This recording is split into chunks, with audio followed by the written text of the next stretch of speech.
Seo Dojin looks like just an ordinary high schooler with a backpack, yet he can solo clear an entire dungeon. This one in particular is filled with colossal orcs that seem impossible to defeat, but Dojin takes out their leader with a single blow, like a literal Saitama. Other orcs try to smash him, but he's too fast and powerful. He crushes them like overgrown cockroaches. From one orc, he loots a rare magic stone that can increase his abilities even more. Pleased with his find, Dojin packs it into his backpack and prepares to leave. But a group of guys from the guild that owns this dungeon find him, and are not happy that he cleared it. They have the numerical advantage and are confident that, as high rankers, they can easily defeat some high schooler. But oh boy, they've never been more wrong in their lives. When they try to catch him and put on handcuffs, Dojin shows them a bit of his power. Even though they attack him from all sides with electric shockers, it's all in vain. Dojin easily beats them like a bunch of children. They stand no chance, and still can't process what this boy really is. After dealing with that bunch of trash, Dojin casually walks out of the dungeon as if nothing happened. You may wonder, why is this boy so overpowered? Well, he used to live in another world that was destroyed by monsters far stronger than these. Monsters infiltrated the world, causing it to succumb to despair. People fought until their last breath to safeguard the place they called home. Among those brave souls was the protagonist of this story, Carcelian Levandayan, who fought against the menace just as viciously. Many years passed with him battling countless monsters, relentlessly piling up dead bodies with the only blade he had, and not an ounce of fear in his heart. Then finally, a day came when he fought Aaron's brother from another mother. That bastard was one tough nut to crack.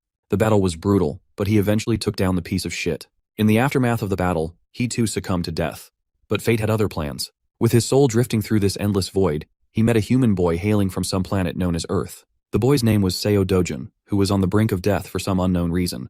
Before dying, he wanted to make a simple request to Vandayan, who immediately refused even before listening to what this boy wanted to say. After all, bro just wanted to die peacefully. He was done with all the shit. He lost his country to the monsters, lost his loved ones, and eventually died a dog's death. While this boy Seo Dojin didn't really want to live either, he desperately wanted his family to have a good life. Well, it seems like Vandayan is finally ready to listen to this dude's request. The boy lights up like a kid in a candy store and musters up the courage to say he wants his family to live peacefully. And so, our boy gladly takes on the job to protect this boy's family, and finds himself on Earth. Now rocking the body of that teenage boy Dojin, our guy is on a mission to infiltrate Namsen Gate, which is ranked C for obvious reasons. Only registered heroes are allowed to enter, so the automated machine keeps blaring at him to scan his ID card, which our guy obviously doesn't have. He simply crashes through the guarded and authorized building to enter the gate, triggering the security alarm blaring about the infiltration. Once inside, he starts walking around trying to find monsters to smash. That's when he stumbles across a party of heroes, folks who have official licenses and permission to be there. They assume our boy is someone who got lost and offer to show him the way out, especially since they're heading for the exit too. Dojin stays silent, giving off a weird vibe. Even these heroes can tell something's off. He's wearing casual clothes and doesn't look like a hero at all. Sure, porters nowadays dress more casually, but our boy's outfit is way too simple for its own good. And what's up with that bag on his back? For all they know, he's probably just a clueless porter who got abandoned by the party he originally came with. Then again, they're not so sure. Dojin finally speaks up, acknowledging why they're feeling super skeptical, but makes it clear he came here on his own without any hero's party. Hearing this, one of the heroes sighs, understanding the reason behind our boy's presence. He has seen plenty of cases where people catch a hard boner to become a hero and hunt monsters after watching some flashy TV commercials.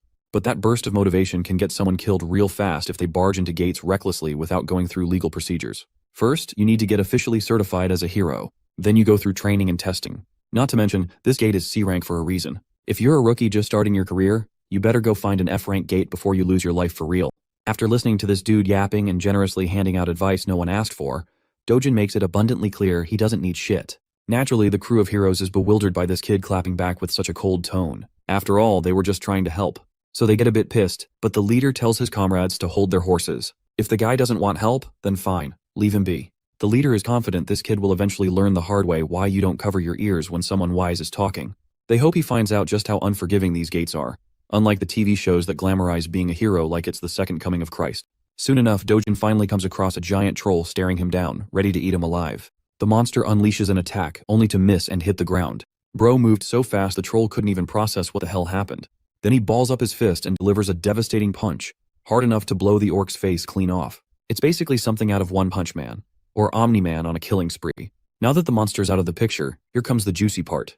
Time to loot, baby. First, he grabs the sword that bastard was carrying. Then he uses that same sword to dig further into the monster's body, and extracts a shiny gemstone. It's actually a low-grade magic stone, so insignificant that Dojin never even bothered with them before in his previous life. But since he's broke right now, he's got no choice. Suddenly more monsters swarm the area, pissed after seeing their buddy decapitated. Dojin turns around and chucks the gemstone so fast it literally blows one of their heads clean off. The other two dumbasses charge in like they've got some death wish they want fulfilled. Well, Dojin's more than happy to grant it. While he's wrecking havoc, we cut back to the crew of heroes trudging through this monster-infested territory. Currently, their minds are still stuck on the encounter they had with that young man. The orange-haired woman is actually worried about Dojin's well-being, fearing he might end up dead. But the leader of the pack assures her that's highly unlikely. If he is some unauthorized guy who barged into the gate, agents from the control center will find him soon enough. Those agents on missions are always B rank or above.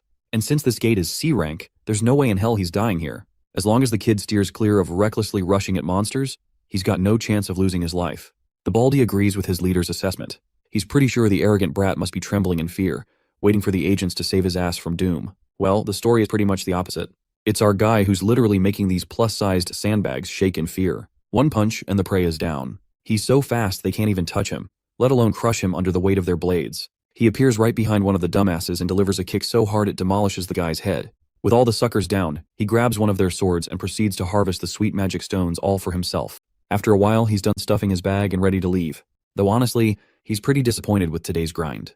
It's basically dead weight in his bag, all those low-grade gems. Right then, one of the agent guys finally spots him and calls out to his buddies. Before our guy can fully turn, those suited men give him a tough stare down. First, they explain they're from the gate control center and suggest he show his hero registration card. If he's unregistered, he has to come to the control center with them. Our guy isn't sure about that, which makes the suited dude tense up even more and get colder, insisting he cooperate and follow the proper procedures. The only response the suits get is annoyance etched all over our guy's face, and all this unnecessary drama killing his mood. Then again, bro ain't got the energy to argue. He just turns to leave. Since words aren't working, the suits threaten handcuffs if he refuses to comply. Physical force may be used if necessary. One of the more impatient ones dares to grab our guy's hand and threatens him with the injuries he'll sustain if he refuses to cooperate. What's worse, all responsibility will be on his shoulders. So it's everyone's best interest to solve things with words, not violence. Seems like Dojin's done with all the yapping, so he grabs that bastard's hand back and warns him to stop sticking out like a thorn in his path. This chilling warning makes the poor suit guy instinctively scared. A chill runs down his spine. The other two bastards pull out their magic-infused batons. They're actually grade 4 magic staffs, powerful enough to subdue an orc. But they don't have enough power to hurt our guy physically. So he aggressively twists the bastard's hand, making him whine like the whiny bitch he is. Bro then issues a final warning. They better leave now if they don't want to lose the last shred of dignity they have left. Eventually, duty-bound suits are forced to retaliate with violence. They try their best to tag our guy with the magic staffs, but none succeed. Our guy delivers a crushing blow right into the back of one bastard, then hits another in the belly. Next, he focuses on the guy in glasses, the last man standing. The last dude senses what's coming and gets tense. Dojin blurs away, vanishing into thin air, causing the bastard to panic at literally seeing a man disappear. Then, out of nowhere, comes a sneaky punch right into the gut, making the bastard stagger backward in pain. Seems like Dojin is tired of all the bullshit and agents chasing him, so he finally starts thinking about registering as a hero after all. The agent assures him that as long as he avoids shady or illegal stuff, no agents will be out hunting him. Dojin then questions this thing called a rift, a question that completely throws the agent off. Quick context on how this world operates. There are multiple passages connecting to another world where strange monsters live. These passages are scattered across the world. The gemstones harvested from monster corpses are used as new energy sources, making them highly coveted. Because of this, the government oversees these passages to maintain full control over each one. Every government-controlled and open passage for heroes is called a gate. Passages that aren't controlled or enclosed are known as rifts. Back to our boy, who finds it ridiculously annoying that these suits follow him everywhere, accusing him of trespassing no matter which gate he passes through. The poor agent explains that if an unregistered hero enters a gate without permission, the control center is automatically notified, and agents waiting nearby are dispatched immediately. Since our guy is thinking about entering a rift, the agent makes it clear these aren't as easy to access as any gate. Trespassing into a rift results in a strict punishment, no warnings, no plea deals. Dojin isn't interested in hearing any of that, so he grabs the poor guy by the face and throws him aside like a trash bag. By now, the poor agent regrets not calling headquarters. This shit's way over his pay grade. Before leaving, Dojin takes one last glance at the trash agent lying there, thinking about what a weakling this dude actually is. The weakling seems to have a fractured arm and is busy shouting threats, promising to catch our boy and put him behind bars. The scene transitions to Seoul, Gas and Digital Complex in Gyeongcheon District. This giant building is now known as the Hero Complex. Here, all trades related to magic stones or anything found in the gates go down. And nowadays, this place is busier than ever. Dojin can be seen heading toward one of the stores that deals in buying and selling magic stones. Upon entering, he's greeted by this Gen Z bastard, busy scrolling through brain-rotting Insta-reels. When Dojin says he wants to sell some magic stones, the cunning shop owner immediately starts preaching about his business, claiming this branch offers the highest prices to their clients. He even goes as far as saying they're the best in the whole country. Dojin finally puts all the low-grade gems smeared in monster blood on the counter, causing the store owner to put on this sour expression like he just got boned from behind. He's seriously grossed out by all the blood stuck to the stones. Regardless, he doesn't complain and moves forward with the transaction. Dojin is asked if he wants some coffee while the stones are being processed. A little while later, he is sipping coffee while the shop owner carefully cleans the blood off the stones. Afterwards, the owner calculates the total amount due. There are 12 low-grade magic stones, 16 medium-grade ones, plus 5 upper and lower-grade stones as well. After deducting a 40% commission, Dojin is set to receive around 5.5 million won. Well, our boy isn't too comfortable handing over 40% as commission. It just feels unfair because he did all the hunting and wasted his time. So how the hell does this bastard think he's entitled to nearly half the money? The shop owner proudly claims he's being generous, charging only 40%, especially since every competitor in this business charges 45% or more. He's so confident that he even offers Dojin to take his stones back if he doesn't like the price. After all, no one else will offer more, or at least that's what this bastard claims. Our guy ain't falling for that trap and starts stuffing his precious stones back into his bag. Seeing his tricks aren't working, the bastard grabs Dojin's hand before he leaves and demands compensation for the appraisal and the coffee he drank. It's 30,000 won for the appraisal plus an extra 10,000 for the coffee. Not to mention, all the blood he had to wipe off ruined his expensive towel. With everything added up, Dojin supposedly owes the guy around 350,000 won. Dojun isn't giving in to these unreasonable demands, no matter how hard this crazy bastard pushes. Seeing nothing's working, the bastard stoops to street-level tactics and threatens Dojin with the C-class heroes he has as his guards. Right then, those big guys barge in through the back door, asking why they were called. If anyone's causing trouble, they're ready to deal with them. Dojun in response shoots a sharp glare at the bastard, who stares right back with the same intensity. A while passes, and the scene cuts to the terrified, sweaty face of the shop owner, who had been acting cocky like he was the main character. But he got a reality check when Dojin took down his 3 pigs, without breaking a sweat, making it clear who the real MC is. My guy then walks up to the counter and smoothly negotiates the commission down to 1%, no questions asked. We all know there's no arguing when someone like Dojin is staring straight into your soul like that. So the deal goes through, and Dojin walks out with a fat stack of cash for the haul he collected with his sweat, or rather, his fists. His grandma and sister are both in total awe at the huge amount of money. Grandma even suspects Dojin is pulling a fast one with fake bills. But the guy quickly clears that up, saying the money came from lending cash to a friend who started a business that ended up doing really well. Grandma isn't sure if her grandson even has a friend like that. He tries to convince Grandma with another lie that it was a childhood friend. Eventually, Grandma stops asking questions, at least the big ones.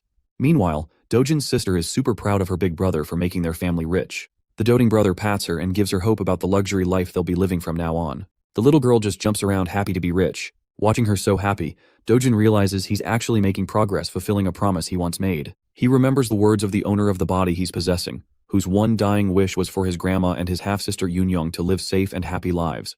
That poor guy disappeared right before Dojin could say anything, and when he woke up, he had become Seo Dojin. Now his only mission is to make sure this little family lives safely and comfortably. For that, he wants to buy the safest house in Korea, which currently costs 110 billion won. For him, making money won't be an issue as long as he gets his original strength back. This world shares a lot of similarities with the one he came from, the one that was destroyed. The only big difference is that rifts, gates, monsters here are all marginally weaker than the world he once saw fall.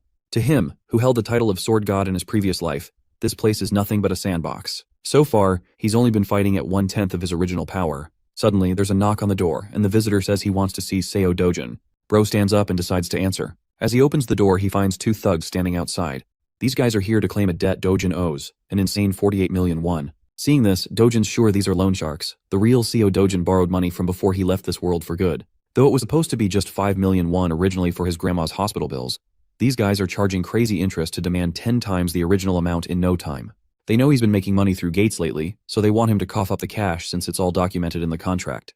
But the only repayment these bastards get is a jaw-busting punch right in the big guy's face. That single punch sends the poor thug flying, leaving his partner with his jaw hanging in disbelief. Our guy then gives the scrawny bastard a deadly stare to remind him that over 9 million won has already been repaid. So if you do the math, these bastards should be paying him interest. With another punch that makes the bastard cry like a bitch, Dojin tells him to tell his boss that Dojin's coming to pay a visit. The scene then cuts to the shopping mall, bustling with life. There, we see sweet little Eunyoung lighting up a kid in a teddy bear store. Dojin brought her here for a shopping spree. Today she's free to get anything she wants. You know, our boy wasn't always that soft-hearted Pookie in his previous life. It's the original Dojun's memories that revitalized his dry emotions. It makes his heart warm up to see how kindly Dojin treats Eunyoung, even though she's only his half-sister. So he wants to keep doing the same, and make sure to give all the love he can muster for this little girl. The little girl finally chooses a stuffed toy she really wants.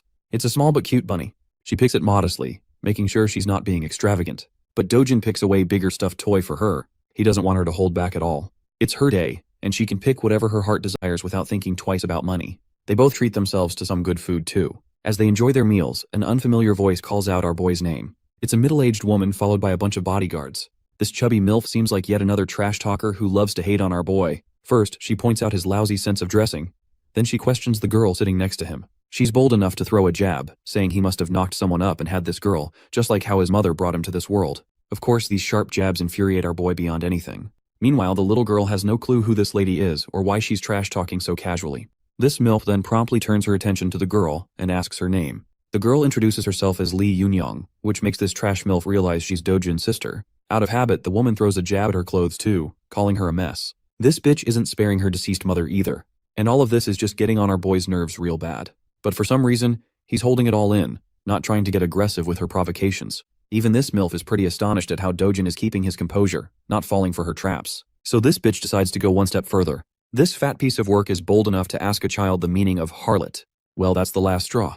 Dojin snaps and calls her an ugly woman who belongs to a tribe of orcs. Of course, the woman is left wide-eyed and mind blank after getting caught off guard. Let's have a little context to understand why Dojin has been tolerating this woman only so much.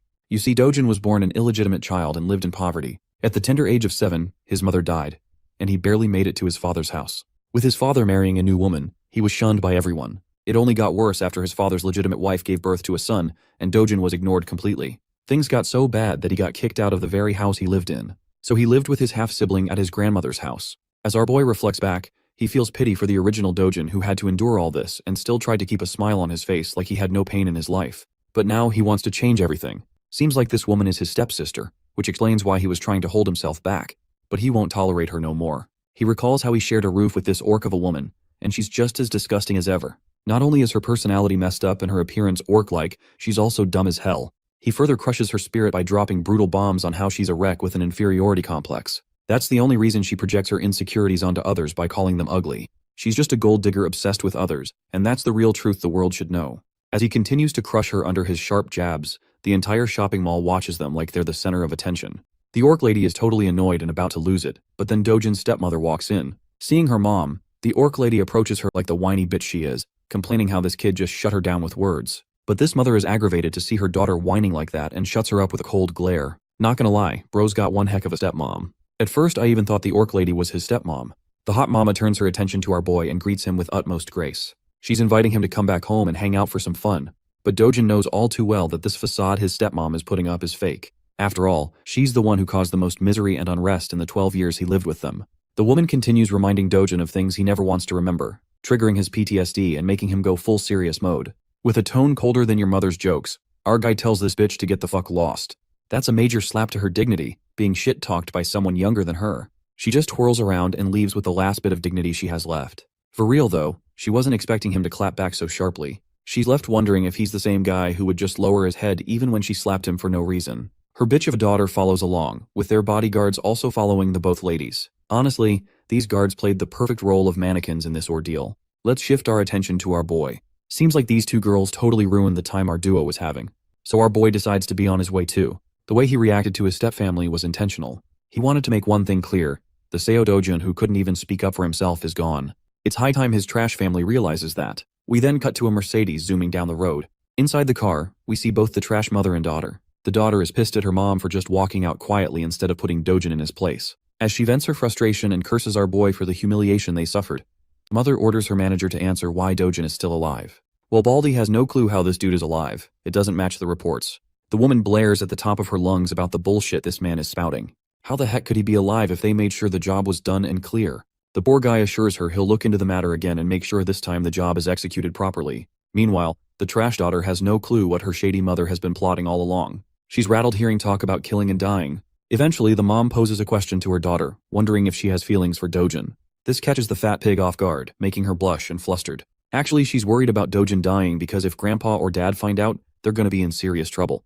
The mother grabs her daughter by the mouth hard enough and drills her to stay the hell away from her business. The mother is dead set on claiming Dojin's life, with no plan to spare him, especially not after how he dared to talk back to her. Getting rid of him is the best revenge she can think of. A decade ago, the world took a turn to chaos with the appearance of the Rift. This terrifying dimension gave birth to monsters, spawning from the portal. armed with the objective of slaughtering humans upon sight. Their terror didn't stop. It was ceaseless, and eventually demolished the world, scarring it with destroyed cities engulfed in flames. However, just like the appearance of the dark forces, there came the emergence of the light in the form of valiant warriors called the heroes. With their emergence, the first discovery of mana stones was made from the dead bodies of the defeated monsters. Back to the present. Dojin's going somewhere, reflecting how mana stones quickly shifted the world's dependence from traditional energy sources. Because of their key role, countries decided to center their attention towards the emerging rifts, basically claiming priority over them so they could extract resources. With the current state of the world in motion, all of its industrialization is completely reliant on the concept of gates and the dependence of heroes. And because of that, the profession that can be classified as a hero reaps high rewards. A consistent high salary can only be achieved via becoming a proper hero. Dojin's arrived at his destination, and it's actually the Yongdongpo HCS Capital Establishment. I know that's a mouthful, but you guys will see why he's come here soon. He finds himself entering the building, and upon first glance, the boss and his clowns look like your average run-of-the-mill thugs who want to scare people with their ugly faces. But Dojin is pretty chill about the situation. The boss puts out his cigarette and points out our boy's audacity to not only beat the crap out of his goons, but also to show his face at the door. It really shows that Dojin really doesn't give a flying fudge about anyone. He cleverly tells the organization's owner that, in reality, it's actually Dojin himself who found himself at a real loss. That statement is ridiculous from the point of the view of the boss, so he seeks clarification on what our guy means. Dojin clarifies that actually, he's come here to receive his well-deserved compensation. After all, he's endured mental, physical, and materialistic losses all this time because of the existence of these clowns. With his strong and serious words, the boss has noticed one significant change from the boy's personality. Something about the kid has changed. He's no longer the soft-spoken spirit or the gentle person he was. Then there's the added evidence that this same kid destroyed the lackeys he sent to his door. All things considered, the boss's leading suspicion is that Seo Dojin must have experienced a unique kind of awakening throughout his experiences in the gate. Despite knowing this, Dude still decides to act arrogant and tells Dojin that his newfound confidence because of his awakening will become his own undoing. The hypocrite calls our boy for being overconfident in his abilities, and to back up his claims, he brings over a bunch of grumpy men to intimidate him. Of course, he can pack all the muscle he needs, but to the experience of the sword god, they're practically insects in comparison. The boss is talking out of his ass and states that even those awakened people end up getting killed like deadweight and low-class heroes in the end. The funniest part? Bro is under the assumption that Seo Dojin is nothing beyond the level of a D-class hero, and that his organization can easily stomp on someone as weak as that. Meanwhile, Dojin is just chilling on the sofa in the background while 5 guys are staring him down. Without showing even a hint of amusement, he orders the boss to sit the heck back down. The boss is astonished to hear him continue to speak in his previous tone, while Dojin emphasizes with a serious face that he's not done talking. Hearing him say something like that, one of the guys decides to get his balls tripped up and challenges Dojin.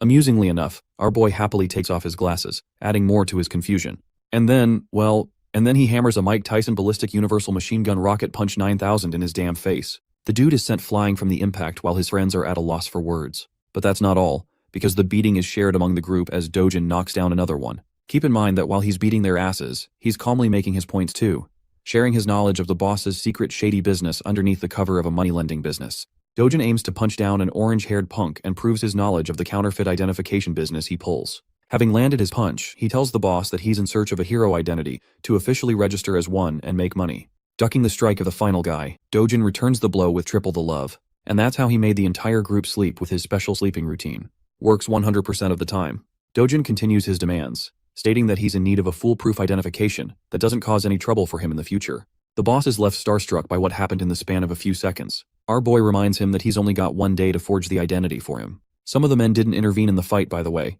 which is a compliment to the NPCs because they're the type to challenge God while being a level 1 rookie in most stories. The boss is out here tripping for life as he begins to question and assess Dojin's skill level.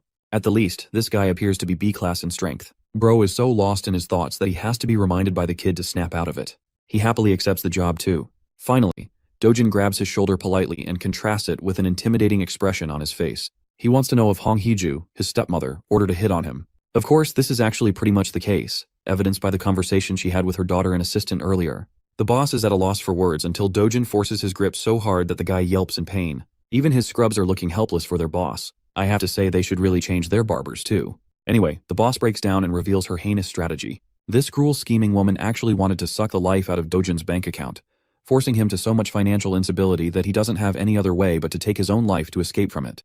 Now that is a definition of an evil fucking plan, especially towards your son, even if cast away. Those were her orders. Dojin hears this, and after enough of his begging and crying, he lets the man free, questioning if that's also one of the reasons they locked him inside the gate. The boss turns into an innocent little guy who had nothing to do with that incident, even going as far as to reveal that he wouldn't get paid for the execution if he died inside the gate. That's probably one plausible reason why he couldn't have done something like that, and it already has Dojin thinking. He utters the words Kang Chol-woo, which is actually the name of the guy who brought him to the gate in the first place. Effectively, Dojin wants to know every last piece of information of the guy until tomorrow. With his two demands stated, he leaves politely, completely changing the atmosphere of the room from which he first entered. After that conversation, Dojin is left with a deep contemplative state again. The real Seo Dojin only had one desire. He wanted to protect his little sister and his beloved grandmother no matter what. On top of everything that happened, it just adds another layer of misery and shows the kind of life the poor kid had to endure while being helpless. But not to worry, because the sword god is ready to do what he must in order to set the record straight. The following day, guess what? Our boy's officially registered. And he's also got a B rank rating, which is convenient, unlike all the other stories where the main character just has to be at the lowest possible rank for style points. Tapping the card on the machine, he proves the card's legitimacy because it recognizes his identity into the system. However, it warns him that the rank is still lower than the dangerous quest he's about to take. This is actually pretty annoying to our boy, who thinks that maybe he should have peeved the bastard to assign him a higher rank so that he couldn't run into these problems. Despite the system's repetitive warnings not to enter the gate far above his level, Dojin doesn't give a damn and goes anyway. Let's talk about the specifics of the Night Island gate. It's actually just a B-rank gate, but the logic doesn't mean a B-rank hunter can survive it. Heroes are always recommended a class higher than the gate rank for mission safety. Anyway, the scale of the dungeon is considered rank D, which means it's spread out and will be difficult for solo hunting. The good thing, however, is that it's in the form of tunnels, which means to some capacity, solo hunting won't be that hard for him this time. Because of the gate's scale, it is highly recommended that an A-rank hero take on the task. But the words risk and danger don't exist in our boy's dictionary. If anything, the worst that could happen is that he'll have to face off against an entire fleet of monsters in a narrow tunnel with little to no room. Dojin smiles at his first opponent, which is a giant serpent with a chaotic purple aura. For most heroes, this would be a sign of terror, but for him this is a sign of good luck, as he prepares his gauntlets to get the battle started. Oh, and by the way, the serpent has a bunch of its friends too, and their tongues remind me of the Alien movie. Anyway, they do their best to attack, but it's pointless because our boy is such a killing machine that he snatches and collects the mana stones like the monsters never even existed. The Black Killing Viper is a class of monster that is known for its hyperactive paralysis poison that can knock anyone down even with the slightest contact. With that in consideration, Dojin charges to propel himself at bullet speed and launches full swing. In a short span of time, he's about to slice and dice the creature all over its body, splashing blood until he severs the monster in half. With the creature defeated, Dojin notices his equipment. The gloves he purchased are ensuring the poison doesn't get in contact with him, and for the price of 300,000 won, they're holding their ground. Returning to the hunting session, Dojin turns his attention to 4 more of these ugly limbless lizards and begins blasting right through their heads with his powerful speed. More and more blood splashes out until the vipers are sent to the afterlife. Dojin stands there, busy searching for a bunch of magic stones by clawing from the monster's flesh. To his disappointment, there isn't any magic stone around. But this is according to the rules of the previous or the original world, and in that, these monsters only have a drop rate of 3% for mana stones. This means that he's got to hunt down at least hundreds of them for good loot. Walking his way along, he discovers Mr. Bonehead. You might be thinking it's the boss, but Dojin's got a different opinion, and as he asks the oversized serpent if he's the boss monster. Because definitely the snake will answer like a good friend. Anyway, Dojin thinks it's a good thing this big guy appeared because he won't have to worry about getting lost anymore. Spiraling into an immediate strike, he plans to end the battle quickly to return home. But then, an unexpected thing happens. Despite having successfully landed a brute strike, his punch doesn't have any effect on the creature. Bro just gave him a tattoo on the head instead. While he's in the air and unable to dodge, the creature bashes him into the wall with its tail. Dojin sits there having crash-landed. It probably gave him a reality check about the boss monster's strength, I think. The creature whips out its poisonous fangs and hisses at him like the average girlfriend when she's hungry. The creature attempts to bite him down, but luckily he evades the attempt. Using the momentum of his evasive maneuver, he bolts right back into motion with a powerful punch that connects with the creature's body and leaves more cracks against its hard shell. From this second attack, one thing has been made clear to him. The boss monster has an unusually tough exterior, making it a greater challenge than the rest of the vipers he disposed of. The shell is so powerful at his current level that he can't penetrate with one strike alone. This reverses the situation on him, making him question if he should aim for a different battle strategy. At his original strength, the sword god would mop the ever-living floor with this beast. But then suddenly he notices something. It's the sword of the warrior who lost his life fighting the boss. And now you guys are about to know why he's called the sword god and not the fist god.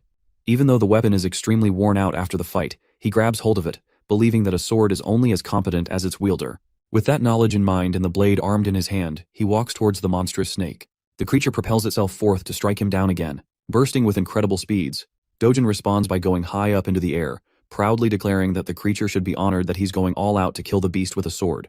Despite the sword's condition being crap, this guy literally unleashes so many flashing cuts in the span of a few strikes that it leaves the snake's body eviscerated. The serious fight turns into a funny conclusion with the snake dying in the background, while our boy's sword is reduced to dust. It's a good thing he wiped the creature out while it was still holding on. With the boss monster dead, Dojin thinks of a smart idea that I don't really see many other protagonists implement. He takes off one of the fangs of the creature, believing it could be used as a nice material for a short sword with a bit of refinement. Considering this as a reward for his journey, he exits the gate. By the time he's exited the gate, it's already a starry night outside. He spent more time at the B-rank gate than he thought. And with the way things turned out at the end, it only pushed him to pursue and restore his strength back to full health. Also, he's a bit happy that his old friends don't get to see this weak version of him because that would be embarrassing. Back from the hunt, he goes to appraise and sell the magic stones. Before him, there's actually another hero who has come to present his great stash of magic stones. The cheap-ass receptionist treats him like shit and points out that the commission rate is the same as 40%. Even the innocent guy can sense the bullshit behind that overly high rate. He even calls it out, stating his concerns and calling himself a normal guy. The receptionist, just like what he did with Dojin, clarifies that their rate is actually the lowest among all the appraisal trades. The gate center is 5%, but that's without taxes. From the perspective of the sleazy appraiser, this is a great deal for heroes to have that earns them good money. The cash is handed to the hero, who doesn't really complain much, except concerningly asking about the dude's messed up face. The funny thing is how this guy is still repeating the same script even after getting his face bashed in. Bro plays it off, stating that a psychopath first obliterated his guards, and then he left him with this treatment. The hero thinks it's actually the fault of the receptionist for keeping low-ranking guards around at the C-rank level. After all, rank isn't the only thing that matters in their world. Skill plays a huge role too. Rank is actually a false representation of one's abilities and only updated to keep the system intact. The hero is wise to mention that the people of the same rank have a huge variance in skills and abilities, so they can't all be treated the same. Then there's also a difference between a lame watchguard who sits all day guarding the shop and a hero out there who is actively hunting down beasts for a living. Even though this guy is actually giving him some solid advice, the joker of a receptionist just wants him to stop yapping and leave already, which he does, offering to help the little dude out if he ever needs something. As he's leaving, our boy walks right past the guy, looking as cold as ever. Upon seeing him at once, the receptionist flinches and bugs the F out. He points at Dojin, shouting that this is the psychopath that made a mess out of him. Turning back to face them both, the hero is actually pretty impressed. He notices our boy's lean physique for his height. Still, the fact that he made a mess of the guards here spirals the man to gear up for a fight, questioning if he's the troublemaker. The one thing I like about this guy is that he isn't offended for petty reasons. He actually believes that Dojin is misusing his powers as a hero by bullying civilians in his normal life. Of course, it couldn't be further from the truth since he only knows one side of the story, but it's still quite interesting to see realistic characters. The receptionist is enjoying the scene, knowing that this guy is actually a 7-year-old veteran hero. If something happens to him here, the guy has plenty of connections he can abuse by giving them Dojin's name. Without really giving a damn about who he is, our boy turns back and simply tells the boomer to piss off. This only spirals the guy into being provoked, because all of a sudden now it's really looking like he's being an asshole. Dojin asks if the guy is looking to exact revenge on him. Hearing those words, the veteran hero is provoked. However, being the responsible hero that he is, and from the experience he has, he knows that it is unwise to take battles against other heroes as it almost always results in deaths. It's actually an even higher rate of death than a fight against monsters. Recalling that fact, Bro literally chills out and turns his back, leaving the receptionist at a loss for words. Dojin turns to the sleazy appraiser and asks if he's got a problem he's looking to address. Before the guy could answer, he tossed a bag full of magic stones to appraise and convert into money. These precious shiny babies are all high-grade magic stones, which really begs the question on who this guy really is from the perspective of the receptionist. Calculating the amount winds up to be a total of 150 million won. It seems like a lot at first glance, but to Dojin, it's far too little for a day's worth of hunting. He asks for the cash, but the receptionist reminds him of the commission rate they have to calculate beforehand, which obviously draws a scary look from our boy. Remembering that the rate is only 1% in their little deal, he cools down and tells the guy to wind up the rest of the amount to him. Now, inside the mind of the hilarious appraiser, he wants to beat the shit out of the guy for having so much audacity, but it's only in his imagination that he can do that. Speaking of which, the receptionist expresses that there has to be approval from upper management for an amount this huge. Without wasting another breath, Dojin demands that he get the approval right this instance. So the guy quickly phones his boss, whispering the details of their situation. But before he can smoothly wind up a deal, Dojin snatches the phone and directly tells the boss to hurry up with the payment. The boss is okay with doing so, but he just wants the phone to be handed back to the employee. Returning it with pleasure, Dojin accidentally, or should I say intentionally, smashes the phone into the wall. The employee is shivering at the sight of his smashed device, as Dojin instructs him to quickly prepare the money now that things are cleared up. And that's how the receptionist prepared numerous bags full of cash for the transaction. By the end, the guy is left devastated at being forced in such a way. Maybe you guys feel pity for him, but remember, he continues to scam nearly half the amount that ordinary heroes earn after risking their lives. He's a scumbag. 10 minutes passed and the boss quickly found himself at his store, enraged at why his employee wasn't picking up the phone. The hilarious part is that the receptionist throws in the towel and embraces an immediate resignation. The boss then sees the guy's phone smashed into the wall, giving him a good idea of what went down. Seeing this, he pulls out his phone to call Juyeon, requesting that she come here at once. Juyeon appears to be a famous young woman donning beautiful purplish-pink hair. She's so recognizable in public that people are celebrating her name as Hyun Juyeon and treating her like a celebrity. Not to mention that she looks dope as hell with that outfit. She arrives at the store and stuns the receptionist with her presence, giving him a nice greeting with a smile. There's a big reason why everyone's making a big fuss about her. She's the country's 4th S-rank hero in the lineup. Nothing short of amazing. People have sprouted rumors that she's the niece of the boss, but then it makes him question what she's doing here. Confirming the claims, Juyeon expresses that she was called here on behalf of her uncle's request to take care of a reckless hero. Intrigued about the situation, the stylish S-ranker sits down, ready to hear what's going on. In the next scene, we can find our boy with his absolutely ripped body meditating out in the sun. It's true that he's been hunting for a whole day, and yet the rewards he reaped from it weren't amazing at all. With the way things are going, he's worried about the future. First and foremostly, he needs to get to a level where he can clear S-rank gates on his own. That means he has to train to restore his original strength. You heard that right, boys. It's training arc time.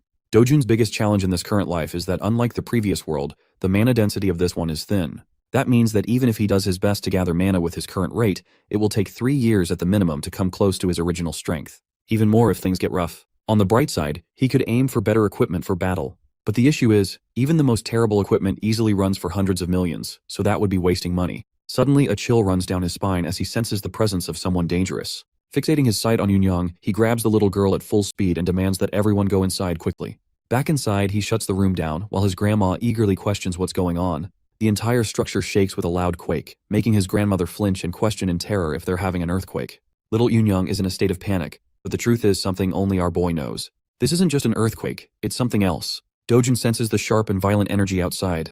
A rift has just cleaved open into their world, and it just so happens to have manifested on top of their house. Rushing to take care of the problem, he tells his loved ones to stay inside as the situation outside is dangerous for them. At full speed, he cuts into the entrance of the rift, where the last thing he hears is the cries of his grandma and his sister calling out his name.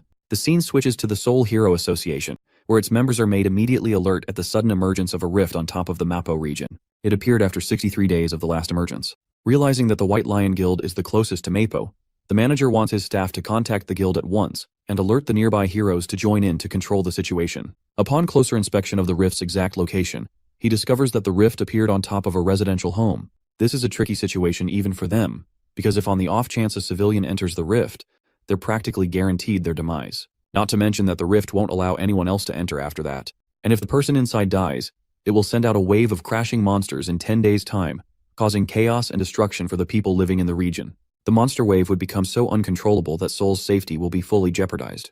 Manager is curious about the person who interacted and entered the rift. Turns out that they know Seo Dojin has taken action as he's the resident of the home. According to his grandma, he entered the rift to protect his family. From this information, they are under the impression that he's not a hero. And that complicates things because the chances of an ordinary civilian returning from the rift is next to impossible. This causes the entire staff to feel despair and helplessness for the situation, as they can do nothing. In the next scene, we actually find Dojin's pissed-off stepmom annoyed hearing the news of his new awakening. She can't believe her ears.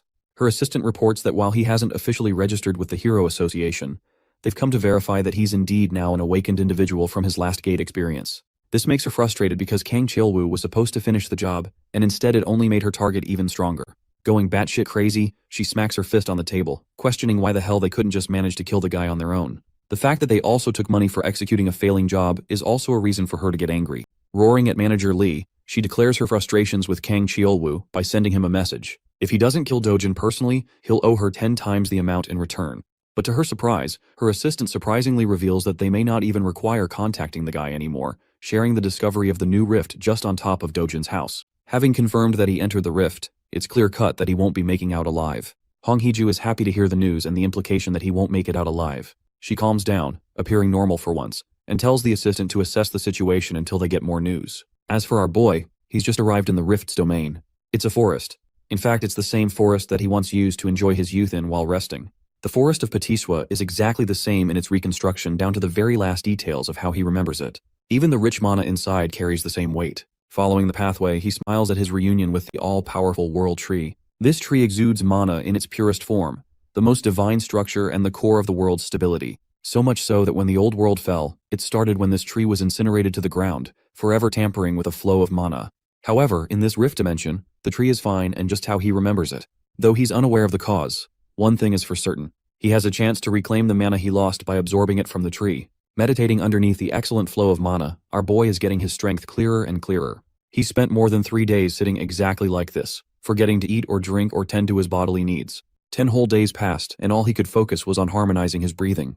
By the end of the 10th night, trouble came looking for him and disrupted his meditation. These alien-like creatures are called the Bulkina, and they've come to burn the tree just like how they did it in the past. Only this time, our boy is there to prevent the tragedy from happening again.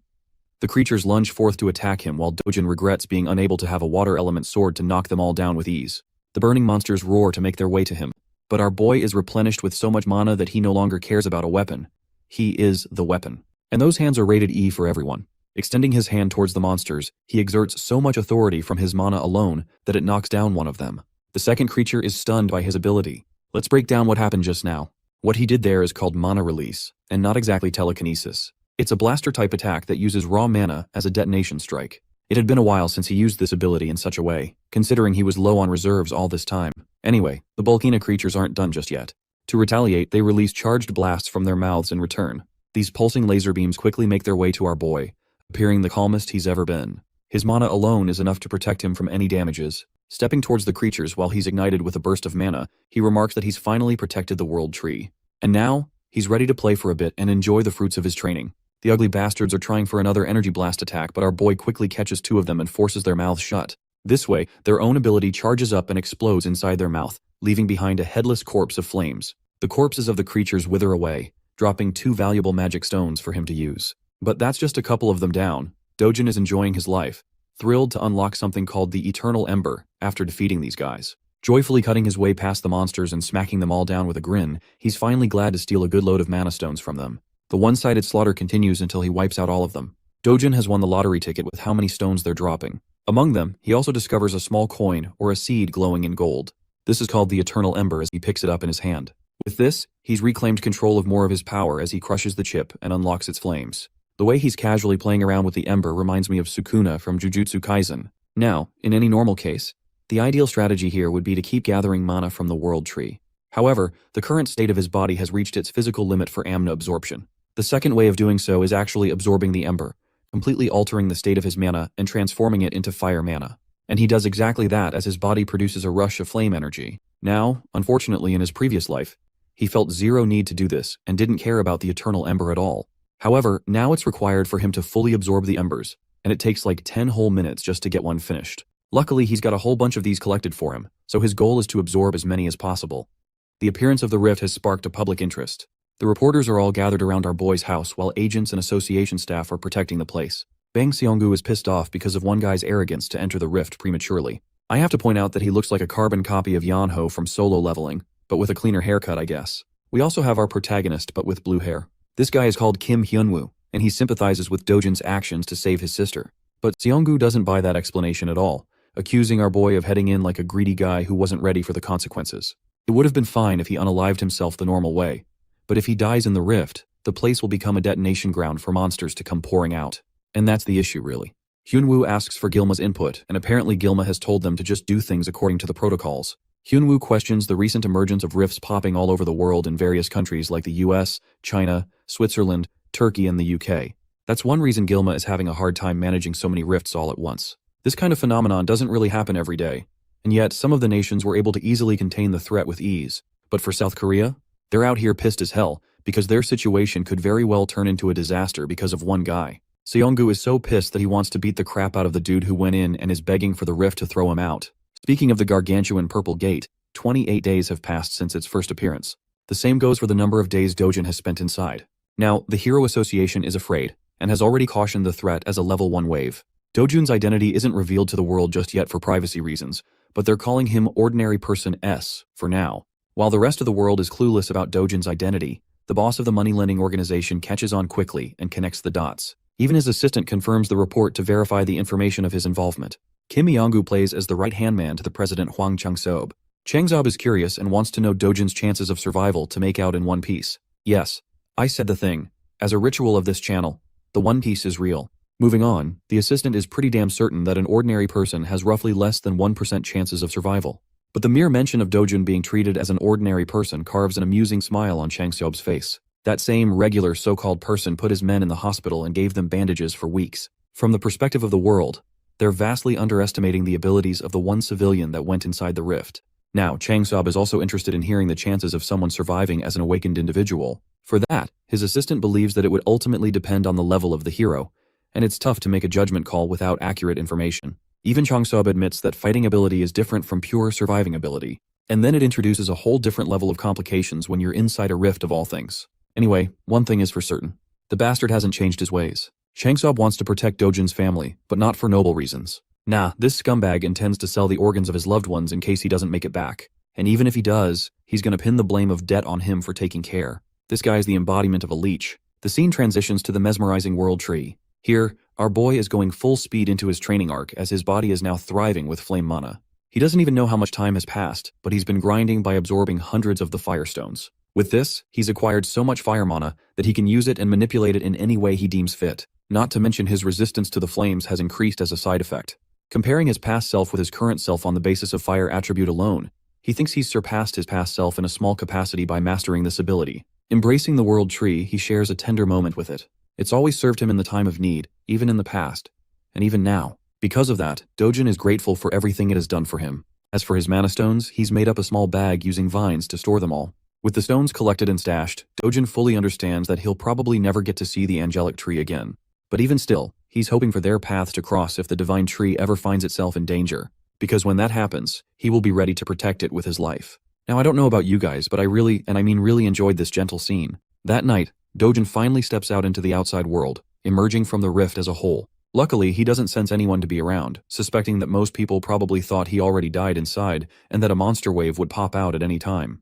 However, he does detect the presence of someone strong nearby. Deciding to chase them down, he rushes to find the source. Shortly afterwards, he stumbles across the two agents. One pissed off and the other relaxed, both Hyunwoo and Seonggu from last time. Now he understands that these guys probably represent the association from their outfit alone, which means in the off chance he gets caught, things will get really problematic. To combat that issue, he whirls up a ball of flame and chucks it into the air with a forceful lunge. That attack winds up finding its way across the building, resulting in a loud explosion upon detonation. Both Hyunwoo and Seonggu were on red alert the moment they heard the crashing sound. Realizing that it's actually fire, they decide to chase after it.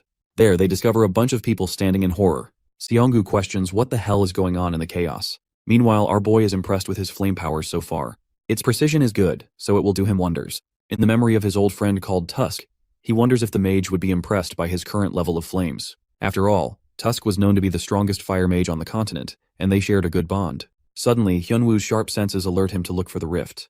It appears to be acting up and right before their eyes. It disappears into the mist. Both of the agents rush to the site to see what's going on. When they arrive, they can't believe that the rift's connection to their world is no more. As for our boy, he's just making his way to his next destination without any problems. News breaks out the following morning, concerning the state of the rift that lasted for a month in Mappo. It is announced that the rift disappeared 29 days after Seo Dojun entered the zone, proving the concerns of the Hero Association to be wrong about the monster wave. They have no idea about the unexpected disappearance of the rift, and they're currently investigating what went down. They also have trouble dealing with the cause of the fire that broke out at the time of the rift's disappearance in a junkyard. Now, this leads most people to believe that Seo Dojun is dead, and that this is just the consequence of his own actions. Unbeknownst to them, our boy is hidden in plain sight, observing the conflicting opinions of the people as some are sympathizing with the boy who lost his life. Unfortunately, the disappearance of the rift is heartbreaking news for our hero. He's devastated that he can't interact with the world tree anymore. Even though he can't protect the world tree, there is still one other thing he could protect in his life. Which brings us right to the HCS capital again. Inside, the idiots are busy celebrating the death of Dojun, believing that they can easily get rid of the old granny and his sister afterwards. Changzob is just the kind of guy to squeeze people to death after all. One bastard is talking about how they should let the little sister grow up so they can use her in other ways. While they're chatting without policing their own words, a familiar voice greets them and demands for their boss. The scene cuts off right there, and we get to see Chang Seob humming and going about his day, satisfied that Dojun is finally out of the way and dead for good. His assistant reviews their appointments for today. Apparently he's free for the most part except for a lunch with another CEO. Hearing that, he's happy because tonight he can enjoy partying to his delight at a club under Madame Kang. It's basically senseless chatter, until he steps into the building and as he's climbing stairs, he finds his men being tossed around like playthings. Their blood is splattered around, and the cause of it all is someone he presumed to be dead. Our boy throws him to the ground and tells the filthy Changseob to crawl back to him like a dog. That bone-chilling order from him has the president of the company quivering. Our boy acts like the real leader of the group and assumes his place in his chair. He then repeats his command to the ignorant Changseob, who is still processing the weight of the shameless order. Without wasting time, he crawls like a dog. Ruthless as ever, Dojin then orders him to bark as he deserves to be treated like an animal. His loud and clear utterance of the command has Changseob whining in humiliation. It takes a second for him to bark successfully, but our boy is not satisfied at all. Our boy personally makes sure to make an animal out of him by forcing him to bark repeatedly for everyone to hear. The president is reduced to being less than human, just like the people he treats. Dojin points out that scumbags like him only act obedient on the surface, but end up backstabbing you right when they find an opportunity. Declaring his filthy name, he chillingly tells the man that his life has plenty of experiences dealing with second-rate humans like him. Pleading and begging for mercy, Changseob is prepared to serve like a loyal dog if necessary. But Dojin has heard enough and whips a heavy slap across his face. Just that much force is enough to knock the wind out of the guy and spurt out blood. His assistant watches the scene unfold until his name is called. Dojin addresses him as the new boss of the company and recommends that he stop working under a bastard like him. Knowing that these guys are so ready to stab people in the back, he orders the assistant to kill Changseob with full permission. Of course, it's a task too heavy for a competent servant like him. He apologizes and objects by stating that their leader has a lot of connections, so things will get really bad if he's the one appointed the boss instead of Changseob.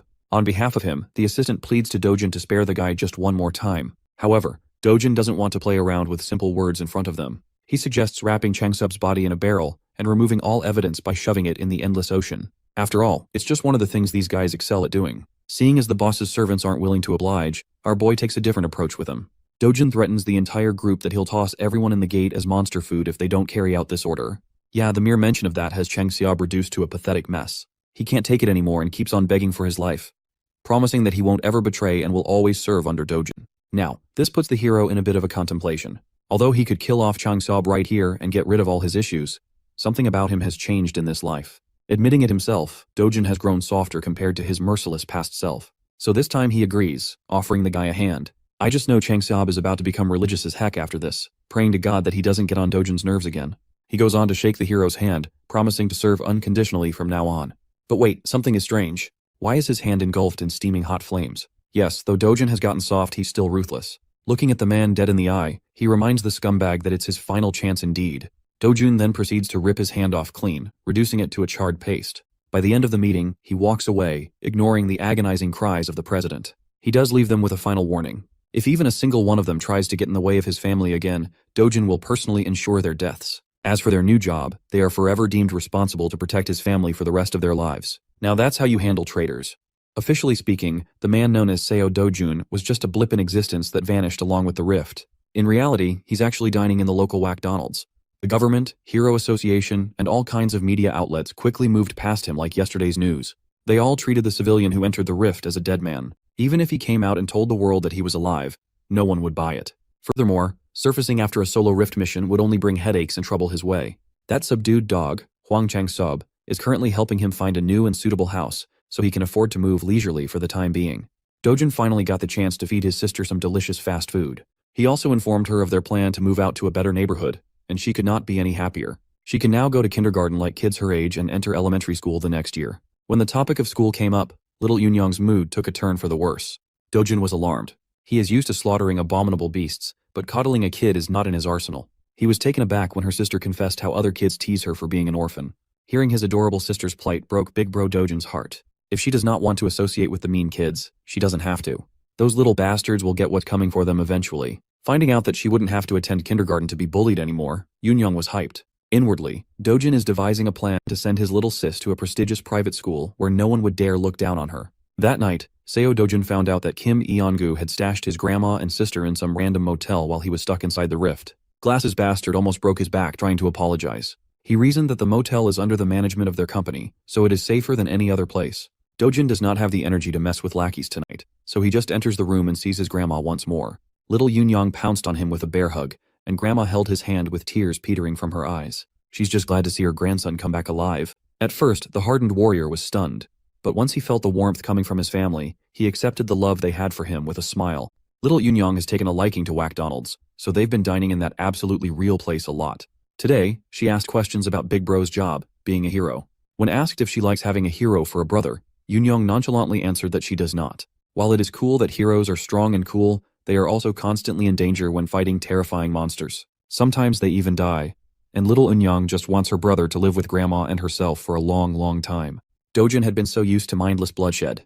Having someone worried about his well-being is quite a new feeling for him. In the harsh world of the past, he was the last human survivor. He fought monsters and creatures beyond your wildest dreams. In the process, he lost a lot of things. Now that he's given a second chance in a different world, something incredibly precious has appeared by his side. Feelings he had long forgotten are coming back to the surface. In this world, maybe he can live happily. Maybe he can just live a quiet life with joy and love. While he was feeling fuzzy and warm on the inside, Korea's Hero Association was in shambles. Na Tae-hwang, founder of the Korea Hero Association and director of the World Hero Federation, has been stressing over the recent rift incident, or the lack thereof. Their best people have investigated the site, but no new information has been found. Feeling clueless about the state of his territory is frustrating the founder. It's not far-fetched to believe that a spontaneously disappearing rift can potentially reappear at any time. His assistant tried to agree with his worries. She thought it would have been better if a wave had occurred. At least they would not have to worry about unknown variables. Director Taewon cuts her words off before he gets angrier. While he is worried about uncertainties, he thinks it is fortunate that no one was harmed.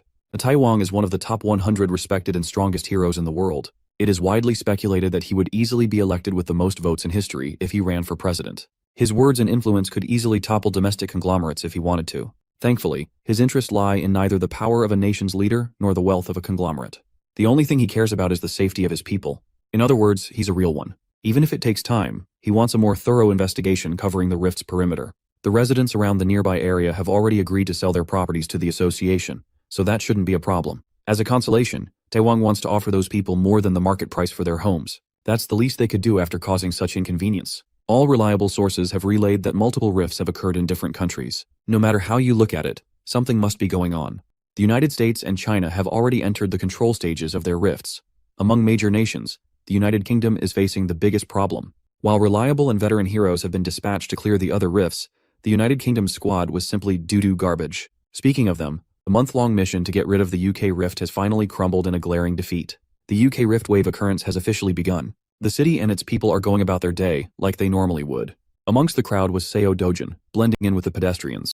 Today, his destination is his favorite shop in the hero complex. When he entered the door, the dude manning the counter gave him a greeting by instinct, but choked upon seeing his face. Every strand of hair in his body stood in terror upon seeing the black-haired young man. Today, his manager is in the store, so he won't have to deal with this sadistic customer alone. The manager promptly closed the paper he was reading and lifted his gaze. His voice was controlled but was tinted with anger. This is the guy who's been forcing his pushover cashier into buying low-grade crystals. Dojin lazily removed his backpack and tossed the whole thing on the ground. It's actually good that the manager is here, so the sale of his magic crystals would proceed faster. Mr. Manager expected another batch of low-grade crystals to spill on the floor. He's not interested in such small-time business. Dojun does not like being turned away when all he wants is fair trade.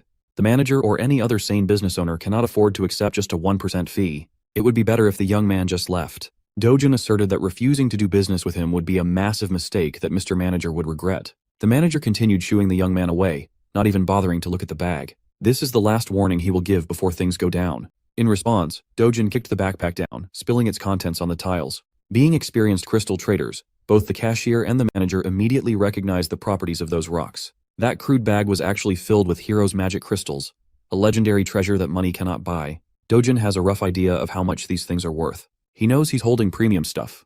You see, the Hero's magic crystal was used by an infamous Mexican drug lord, Swordsman, in New Age drug manufacturing.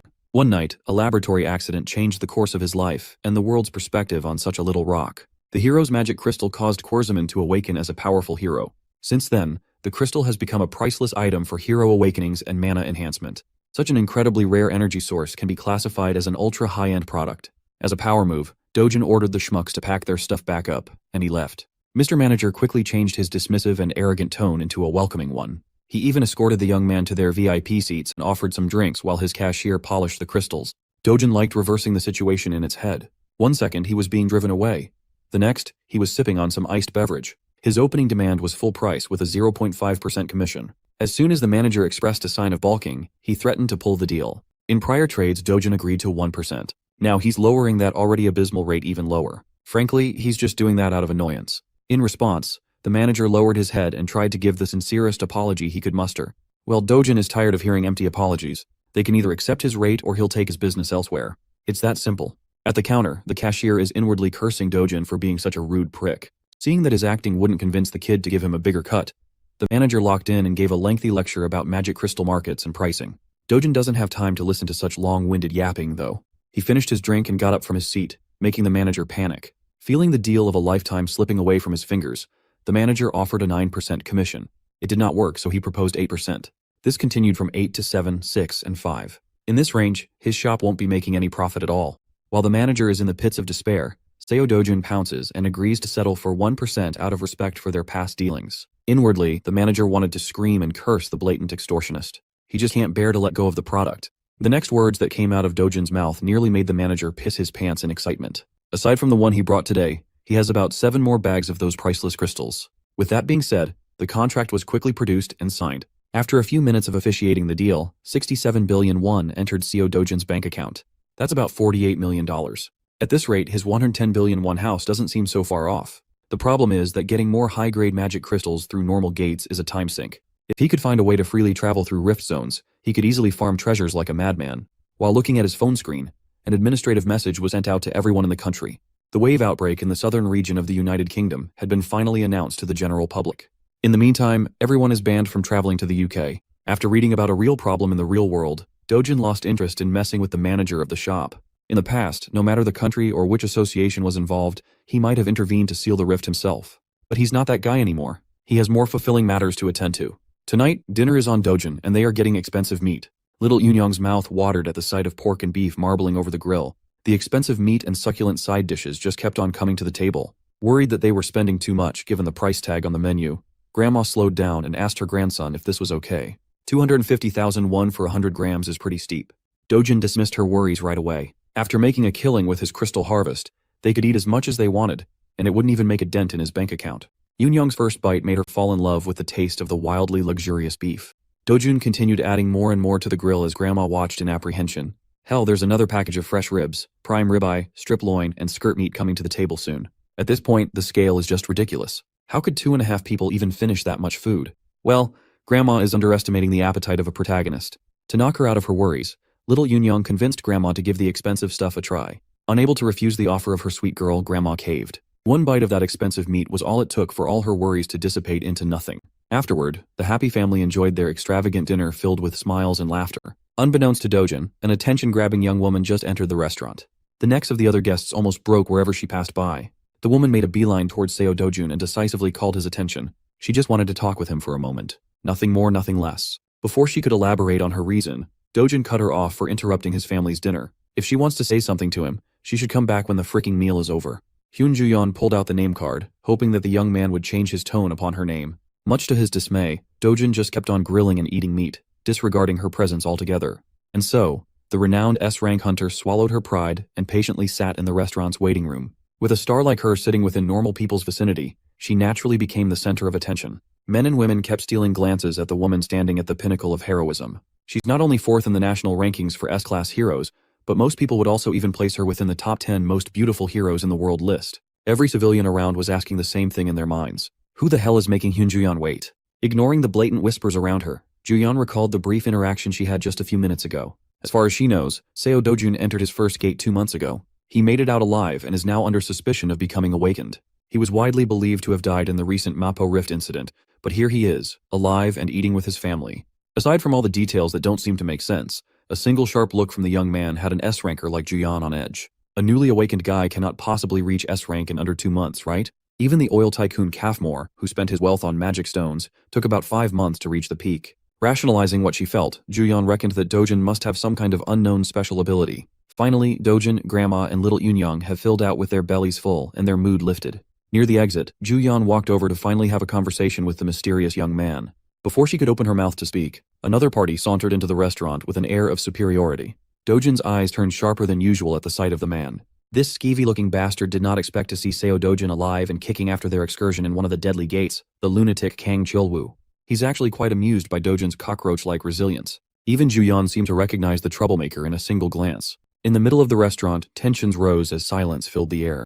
Dojun chose to ignore the bastard's shallow insults and called Juyeon over. Chilwoo was taken aback to see an S-rank hero speaking with the cockroach. Dojin requested that she take care of his family for a little bit. All she has to do is flag a taxi so they can ride away and go home. It would be more convenient if they were far away while he collects an overdue debt with a mongrel. Thankfully, Hyunju-yeon is a very reasonable young woman. She did what Dojin asked and assured Grandma and the little girl that everything would be fine. She waved at them goodbye, but their concern was evident. Ji-yeon awkwardly stood there as the taxi departed. As soon as they sped away from the restaurant, a resounding and crisp sound of slapping echoed inside the establishment. With his loved ones out of the picture, Dojin can finally drop the PG act and slap a bitch. He moved so fast that Cheolwoo did not even see his swing. He only felt the stinging pain in his cheek. Embarrassed by such a humiliating attack, Cheolwoo gritted his teeth and charged forth to retaliate. One of the servers tried to break the fight up, fearful that the Awakeners might destroy the whole restaurant if the conflict escalated further. Her reasonable request was met with unreasonable violence. Fortunately, she wasn't harmed too badly. Seo Dojun calmly told everyone to get out and clear the room for their safety. Cheolwoo is really easy to trigger. He's a muscle-brained idiot who can't even think of good trash talk. For that, he was punished with another strike to the face. He was completely caught off guard, feeling a knuckle make contact with his head. Kang Cheolwoo is the bastard who locked the original Seo Dojin in a gate, leaving him for dead. Even though he was not the one personally slighted, our MC still harbors a deep resentment for this fuckface, and he wants to talk.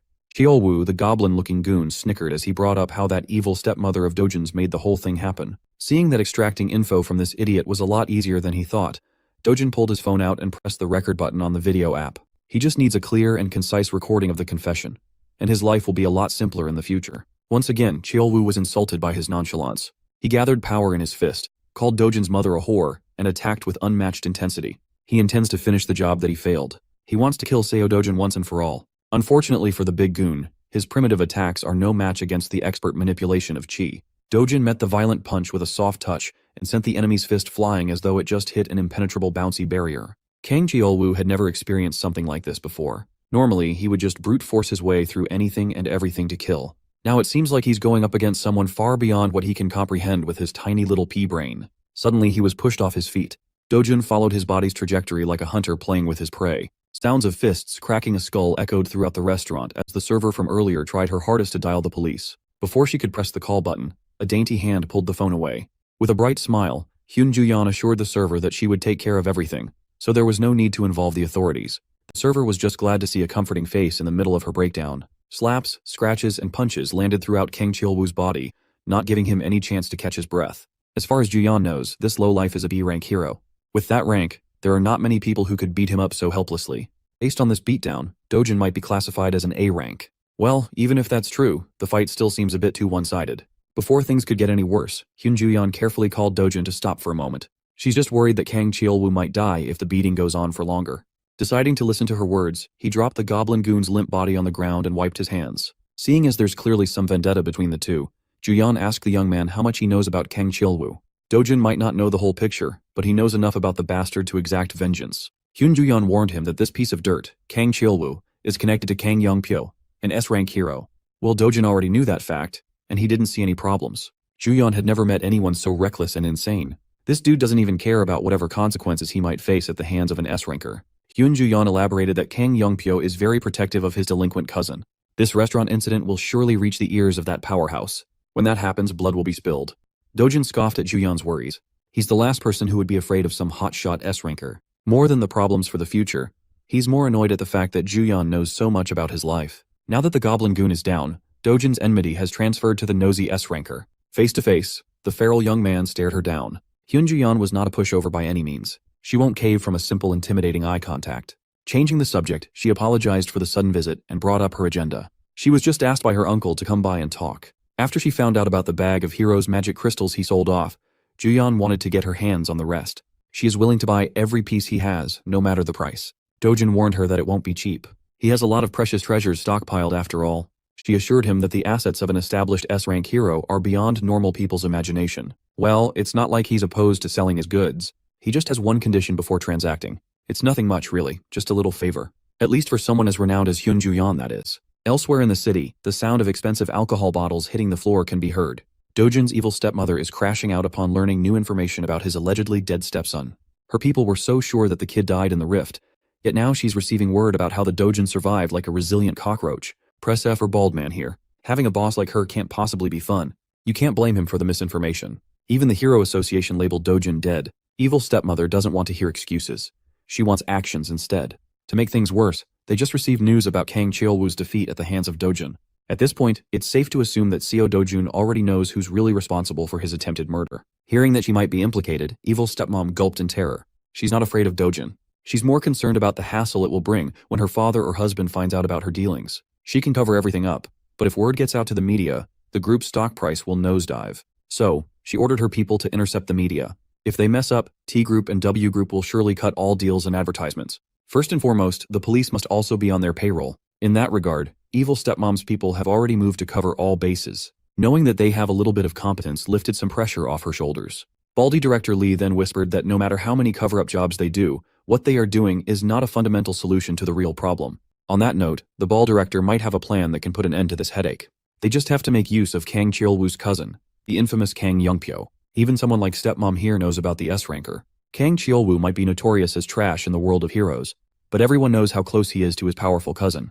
In reality, Kang Cheol-woo is just a pawn doing all sorts of dirty work under his cousin's orders. They are both sick in the head. If Cheol-woo gets pinched by the police and smeared by the media, it won't be a good look for the S-rank hero too. In fact, he's already taken action to deal with this public relations disaster. Evil stepmom made up her mind. She wants to meet with Kang Youngpyo as soon as possible. In addition, that dog, Hwang Jang-sub of HCS Capital, has blatantly allied with the enemy. He's taking care of Dojun's family now. For that, stepmom wants a prosecutor on the phone in a minute. Those who abandon her camp must pay the price in full. The very next day, we follow a group of heroes entering one of the 37 rift zones in Korea. Among those rift zones, 5 zones are being turned into secured gates. The rest can only be raided by heroes affiliated with hero associations with coordinated schedules. Today, Miss Hyun Ju-yeon is leading a team herself. With her S-rank ID, she has practically limitless entries at any gate. Among the diverse crowd of heroes equipped with fancy equipment and weapons stood a young man wearing a beat-up hoodie. Hyun Ju-yeon chose A-rank Jong-in-ju's Cleome Guild as a temporary group for the hunt. It's very rare to be a part of an S-rank's hunt, so they are hyped. Ju-yeon reasoned that she simply wanted to do something fun and stretch her muscles a little bit. In reality, she had to set up this whole situation just to give the young man in the back clean entry to the gate. Seo Dojun agreed to sell the rest of his magic crystal stockpile at market price to Ju-yeon if she let him into the restricted rift zone. He just wants to earn more money by hunting in higher level zones. While it's true that rift zones house all sorts of treasures, going into such a difficult one for a certain profit without fear is just insane. Well, she doesn't really care either way. She just needs to get her hands on those hero magic crystals. After a few minutes of traversing a dark tunnel, the group finally came out of the other side to a brightly wooded area. Unable to rear her curiosity, Inju started bugging Ju-yeon about the real identity of the young man shadowing their party. Ju-yeon just introduced Dojun as someone she knows, but no one is buying that half-assed answer. Inju speculated that he might be Queen Ju-yeon's boyfriend. Tired of all the buzzing, she gave Inju a partial truth and confessed that the young man was there because she owed him a favor. It's not every day an S-rank hero owes someone. While the party was lost in their respective conversations, a giant shadow blotted the sun from above. Everybody turned their eyes to the skies and saw the beast. Being an A-rank guild, the Cleome heroes instantly responded by drawing their weapons and getting into their respective positions. The first encounter was none other than the fearsome cockatrice. Like the expert raider that she is, Ju-yeon took charge and barked clear and concise orders. Jinju and Doyeon are in charge of defense, while Seungho aims for the legs. Before she could finish assigning everyone their roles, a figure blurred as he shot past everyone. With a single impactful leap, he closed the aerial gap between him and the flying beast. Seo Dojun disregarded the long-winded group plans and leaped for a one-on-one with the bird. The Cleome heroes were slack-jawed. They have never seen someone so brazen. Gathering energy in his fist, Dojun prepared for first blood. Prior to his charge, Guildmaster Inju is stressing over her bad luck. They are barely inside the gate, and a troublesome opponent has already shown itself. Before the group could organize and get into position, Dojun had already dropped his bag to the ground. While Ju-yeon was calling the shots, he was bursting through the air like a speeding bullet. He was an absolute speed demon. In one jump, he neutralized the bird's aerial advantage. Up in the skies, he took control of the field without a problem. His fiery energy was thick and burning. The overgrown chicken did not have the speed or reaction time to block the incoming attack. As a result, it was forced to eat a full-powered punch to the beak. The bird is on the ground, and the human is up in the clouds. It was quite a poetic reversal. Dojun landed in front of the group. He did not even break a single bead of sweat. The cockatrice is on the verge of death, the mark of his fist visible on the side of his face. The Cleome Guild people stood dumbfounded alongside their S-rank carry. They bore witness to the brutality of what happened next. Dojun lifted his leg and started stomping on the bird's head until it was reduced to meat paste. It might seem too much, but killing a cockatrice requires a lot of force. With every stomp and kick, the sound of skull cracking and blood spurting mortified the group. Now Inju is really curious as to who that guy is. In all honesty, Ju-yeon wasn't really sure herself. All she knows is that Seo Dojun is a really strong human. Well, calling him simply strong is a huge understatement. There are only a select few heroes who can do what Dojun just did. Killing a cockatrice in one blow is no ordinary feat. Ju-yeon downplayed the achievement by bringing up her sister. That woman belongs to that elite list of outstanding heroes. Still, Inju can't just get over the fact that a hidden powerhouse is among them. She watched the entire sequence and was in awe the whole time. Juyeon took note of the young man's monstrous power and decisiveness, her curiosity deepening. She turned to Inju with an impromptu change of plans. For now, she wants to go to the center with Dojin, leaving the rest of the group on the outskirts. Juyeon carefully approached the young man, expertly carving the cockatrice's corpse for loot. Before she could speak, he preemptively asserted that he wouldn't share loot with people who contributed nothing to the kill. Thankfully, Juyeon is not one to eye a few pieces of magic crystals. She just came over to propose that they go a bit deeper into the gate, head somewhere more challenging and fitting to his current abilities. With a smile, he readily accepted the invitation to hunt and loot more. Juyeon knows the layout of this gate quite well, so she will take the lead. All Dojin has to do is follow closely so he won't get lost. Without warning, she sped off into the distance, her speed causing a sonic boom.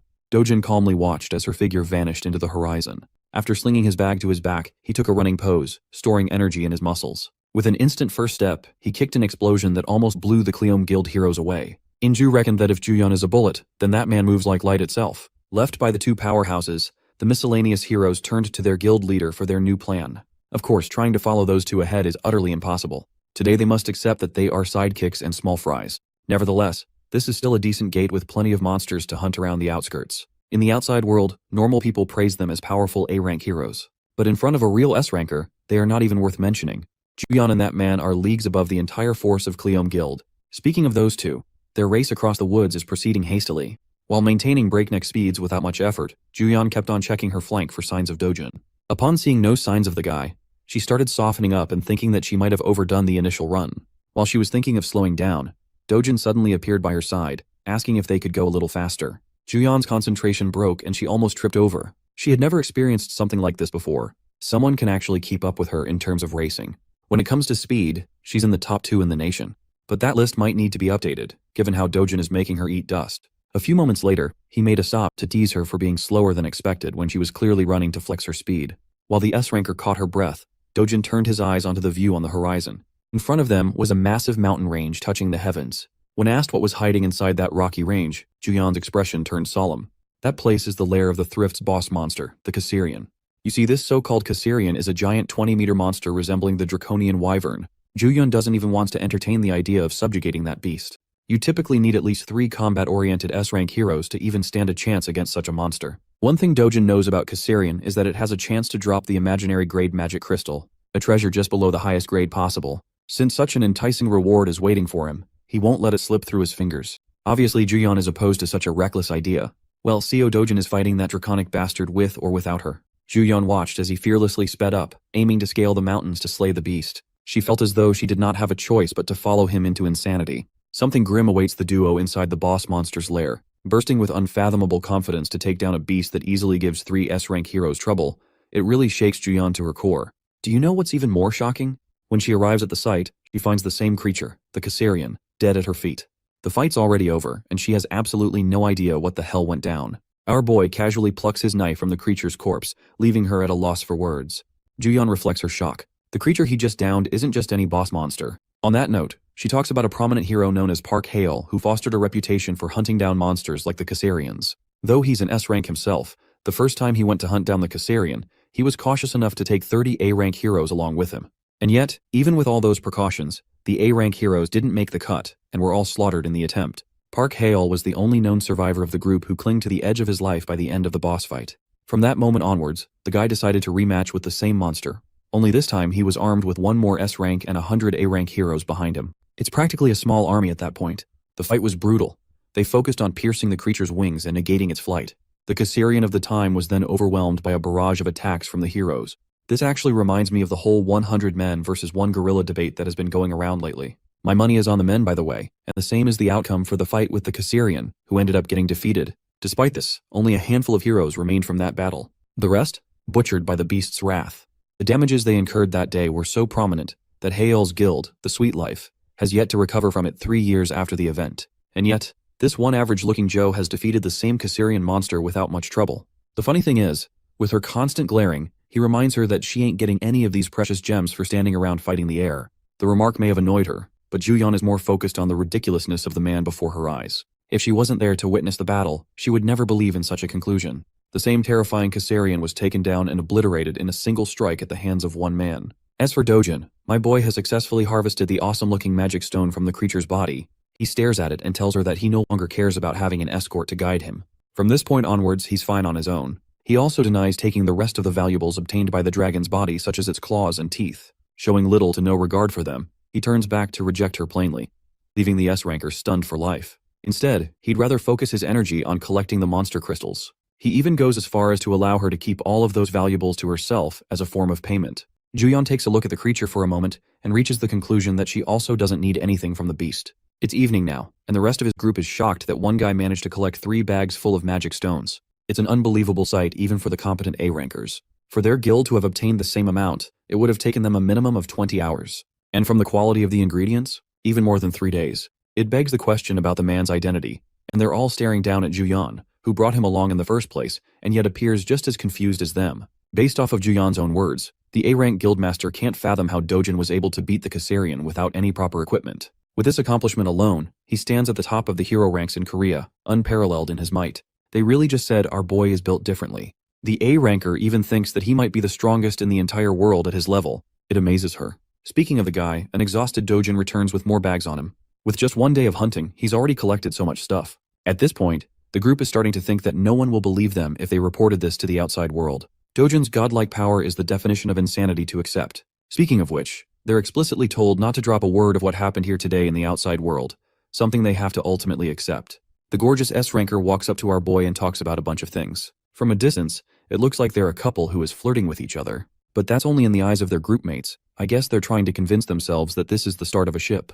They also think that he's the only guy in the world who looks like a proper fit for Juyeon, especially considering their monstrous strength. The funny thing is how the A-rank guildmaster quickly realizes that these guys aren't the perfect couple she envisioned them to be. Instead, it seems like they're having an argument from the look on their faces. She can't believe that there's a guy in the world with the ability to talk down to Juyeon of all people. The shocking thing is how Dojun hands her a bag and leaves quietly without saying another word. It astonishes the guildmaster even more. As for the state of the backpacks and the contents inside he collected, Juyeon states his own words. Turns out that Dojin fears the possibility that he'll become an overnight celebrity if the outside world learns that he killed the Kassarian. Since that is a clear issue for him, he drops the responsibility of it upon her shoulders. Hearing his decision, it leaves the both of them baffled for words. But the irony in all of this is that the law of manifestation ends up turning true, and Juyeon gives birth to a curiosity to explore more about this mysterious young man. Girl is in love. Over to a different location, we get to explore more about the famous S-ranker mentioned earlier as Hale. He's out here going beast mode on his punching bag. His assistant is in awe of his training because it seems like he's bursting out in rage. As mentioned before, he's the guildmaster of Sweet Life. The assistant helps him calm down, reminding him that a little bit of endurance will help him go a long way in these difficult times. Even the guildmaster agrees with that idea, believing that those who underestimate him will eventually suffer his wrath. And before long, there will come a time where everyone will be admiring his strength as the most powerful guildmaster. His assistant goes on to bring up Hyal's streak of hunting down Kassarians, which sets him apart from others, even going as far as to say that his name will be etched in the history books as the hero who defeated the Kassarian with the smallest squad. The funny thing is, that title will never be overtaken from Dojin by anyone unless Stephen Hawking steps out of the grave and pulls a miracle. The guildmaster shares his enthusiasm with the assistant, going on and on about his own achievements. At the same time, their guild has been suffering major losses compared to what it was 3 years back. And yet, the only thing that gives him a smile is the knowledge that he's the only one capable of best defeating the Kassarian, a fact seconded by his one-eyed servant. On topic of discussing high-ranking heroes, the scene switches to Kang Youngpyo's office, who is currently reading a report on Dojun's eventful evening with Cheolwoo and how he annihilated Youngpyo's cousin. Even though Cheolwoo's intentions were to lock the guy inside the gate and trap him for good, a plot twist happened, resulting in an awakening. Also, the client that has tasked them to take down Dojun is actually the executive director Hong Hee-ju, who is basically at the top of the wealthiest people in Korea. It doesn't make sense for her to single out a person as her target in front of Youngpyo's eyes. That's until he learns that Dojin is actually her stepson. Though the boy was welcomed into their family at the age of 7, the moment Heeju's biological child stepped into the world, Dojin was kicked out of the family. This fact makes Youngpyo amused as he points out that not even being wealthy can save you from being kicked out. Discussing the payment for the hit, he learns that they're being given 3 billion won for the job, which is tiny in front of him. And then there's the fact that Cheolwoo finds himself at the edge of his own life from his battle against Dojin, suffering numerous burns and bruises. What's even worse is that he completely lost his sight and has become a cripple for life too. It only adds to the ruthlessness of Dojun's measures, to the point even a guy like Youngpyo has to acknowledge his actions. And yet, Youngpyo takes delight in the fact that he would have made sure to chop his limbs off on top of smashing his skull. At first glance, you guys probably were thinking that he's saner than his cousin, but now it's clear why he's even worse. While discussing the scene of their battle, it is brought up that Ju-yeon was also there and allegedly helped out Dojin in some way. This actually surprises him and he probes for more information about the situation. He doesn't get what's so special about Dojin. Unfortunately, not even his assistant knows anything specific about the meeting between the two as the case was quietly shut down. Pissed the fudge off, Yongpyo grabs his servant and roars at him to do whatever he can to uncover the status of their relationship, suspecting that they may have formed a deal of some kind. The assistant, completely devastated by his reaction, runs away to investigate right at once. Yongpyo is left with a temper tantrum smashing things around, reflecting that Heeju's men will come looking for him to fulfill the job that his cousin failed to do. At the same time, he's more than happy to take on the job from her. After all, she's a wealthy woman with Andrew Tate's level of money, so it won't be an issue for the greedy scumbag. And now for the scene with our boy, who is returning home after the raid. From today's experience, he's more than glad to have spent his time in a rift rather than a gate for proper hunting. It also complicates things because he might have to form a long relationship with Ju-yeon to ensure he stays on the low. Recalling their conversation, she straight up told him that people will become wary of her and ask around for the identity of the person who killed the Caesarian. Revealing them means inviting a lot of trouble. So for now, her plan was to store the valuables. And if he does want to become famous, she can happily reveal their existence to the world. In response, Bro chucked the bag to her to keep all the good stuff. It also means he's got to look for another method to go on and enter the rift zones, because relying on Ju-yeon creates trouble for her. Still, tonight's sleep will be a good one as he'll get to rest in a luxurious house that Chung Seob arranged for him. But as he steps foot inside the house, he is alarmed by the many shoes right outside. This means some unexpected guests have arrived. Entering the room, he sees a bunch of suited men and their boss having a conversation with his loved ones. The guy looks like a more depressed version of Nanami from Jujutsu Kaisen, and he's just staring Dojin down like an eagle. Yoon-young comes rushing to greet her brother with happiness, while Dojin is baffled by the situation overall. Prosecutor Park Cheol-young makes his identity loud and clear, pointing out the connection between Dojun and Chang Seob. Because of his relationship with the guy, Dojin is placed in an immediate emergency arrest on behalf of partaking in the money-lending organization that is run by the corrupt CEO of HCS Capital. Letting the situation play out, Seo Dojun peacefully surrendered himself to this alleged emergency arrest connected to Hwang Chang-seop's loan shark operation. He was promptly handcuffed and detained in a bare interrogation room. From inside the room, he could hear a pompous voice talking on the phone outside. The prosecutor who took him in is assuring someone that both Hwang Chang-seop and Seo Dojun are behaving like good little boys. Before hanging up, the prosecutor thanked the caller for taking care of his daughter's study arrangements abroad. Then he made the mistake of uttering Director Hong's name within Dojun's superhuman earshot. Walking up to his silent detainee, the prosecutor yapped about the reason he became a man of the law. He claimed that since he was little, he had always wanted to isolate society's trash from the decent and law-abiding citizens. Plopping a thick packet of paperwork on the table, the scummy prosecutor made a show of just how much dirt he had on Seo Dojun. He alleged that the charges listed through their preliminary investigation would be enough to put the young man behind bars for at least a decade. In addition, they have already gathered more than enough statements from Hwang Chang-seop to nail everyone in the operation. Seo Dojun did not even bother to give a reaction to these thinly veiled threats. Since he didn't get the reaction he was hoping for, Mr. Prosecutor resorted to cursing him out. Getting straight to the root of the problem, Dojun callously asked if that bitch, Hong Heeju, is behind this weak legality stunt. The prosecutor was visibly shaken, but he vehemently denied such accusations, going as far as to say that he had never heard of that name. Dojun estimated that these crooked bastards must have already worked on Hwang Chang-seop's side. Dojun quietly came along to avoid trouble, but things might get a lot worse at this rate. Refusing to get intimidated by Dojun's aura, the prosecutor bragged that people in his line of work are not pushovers. In response, the young man leaked a little bit of killing intent to shut his goofy ass up. The prosecutor nearly shat his pants right then and there. He felt that piercing gaze at a primitive level, a direct threat to his existence. Ashamed that he was frightened by a handcuffed perp, the prosecutor wanted to man up and slap the shit out of the detainee. Before he could commit the last stupid act of his life, some intern interrupted, asking him to step outside the interrogation room for a moment. They just received word of some wild discrepancy on their file for Seo Dojun. The building's hero detector evaluated the young man as an ordinary person. Even after double-checking, the results remained the same. Based on the incidents Seo Dojun had been involved in recently, how does that even make sense? Maybe they were incorrect about labeling the boy as an awakener in the first place. The prosecutor got all his information from Hong Heeju's T group, so the intel is supposedly reliable. Right now, Dojun is an indecipherable puzzle. How could they charge someone deemed a normal civilian with incidents that involve superhumans? Inwardly, Dojun is mocking the prosecutor for being such an incompetent dog. If he really wanted, he could just break away from these flimsy cuffs and smash the whole place into bits. As for the fallout, he could always just take Grandma and Yoon-young somewhere safer. Maybe overseas. Before he could resort to the most brutish solution, Hyun Ju-yeon, wearing a suit and tie, entered the interrogation room. She must have heard about this wrongful arrest and came to check things out. When asked why he was detained, Dojun frankly answered that he's not entirely sure of the reason himself, Thankfully, Juyeon advised him not to do anything reckless. She might be the only person who knows what this dude is capable of. The situation is frustrating, but using force now would only make things messier. Juyeon didn't wake up today expecting to get involved in the legal system, but she knows for certain that Dojin is innocent of whatever he's being accused of. With someone innocent facing unjustified punishment for false accusations in front of her, she feels obligated to correct it. Juyeon reckoned that the Hero Association would start a separate investigation soon. They will undoubtedly find out about Dojin's fake hero license, and will definitely dig into the recent Mappo Rift incident. Dojin asked Juyeon how his family was doing, and she realized that she was being treated like some secretary. When the young man glared at her with indecipherable intensity, Juyeon gave in and assured the guy that the family would be taken care of. As she walked out of the interrogation room, essentially becoming Dojin's legal representative, he proclaimed that this debt would not be forgotten. She won't show it, but Juyeon kind of liked that he's relying on her this time around. She promised that she would resolve this hiccup as quickly as possible. And she was not kidding at all. Hyun Juyeon's chosen method wasn't a straightforward legal defense by proving Dojin's innocence. Instead, she exposed prosecutor Park Cheol-young's various crimes and illegal dealings, resulting in his dismissal. Once that scumbag was out of the picture, a fair investigation flowed smoothly. Seo Do-jun was proven innocent with regard to the loan shark operation and other recent incidents. However, he couldn't avoid punishment entirely. As expected, the investigation proved his use of an unauthorized hero license. Thanks to Hyun Juyeon's active defense, he got away with just probation. While they were driving back to Dojin's home, breaking news about a previously unseen monster appearing in England and causing destruction came on the radio. The monster was described as a mantis-like creature,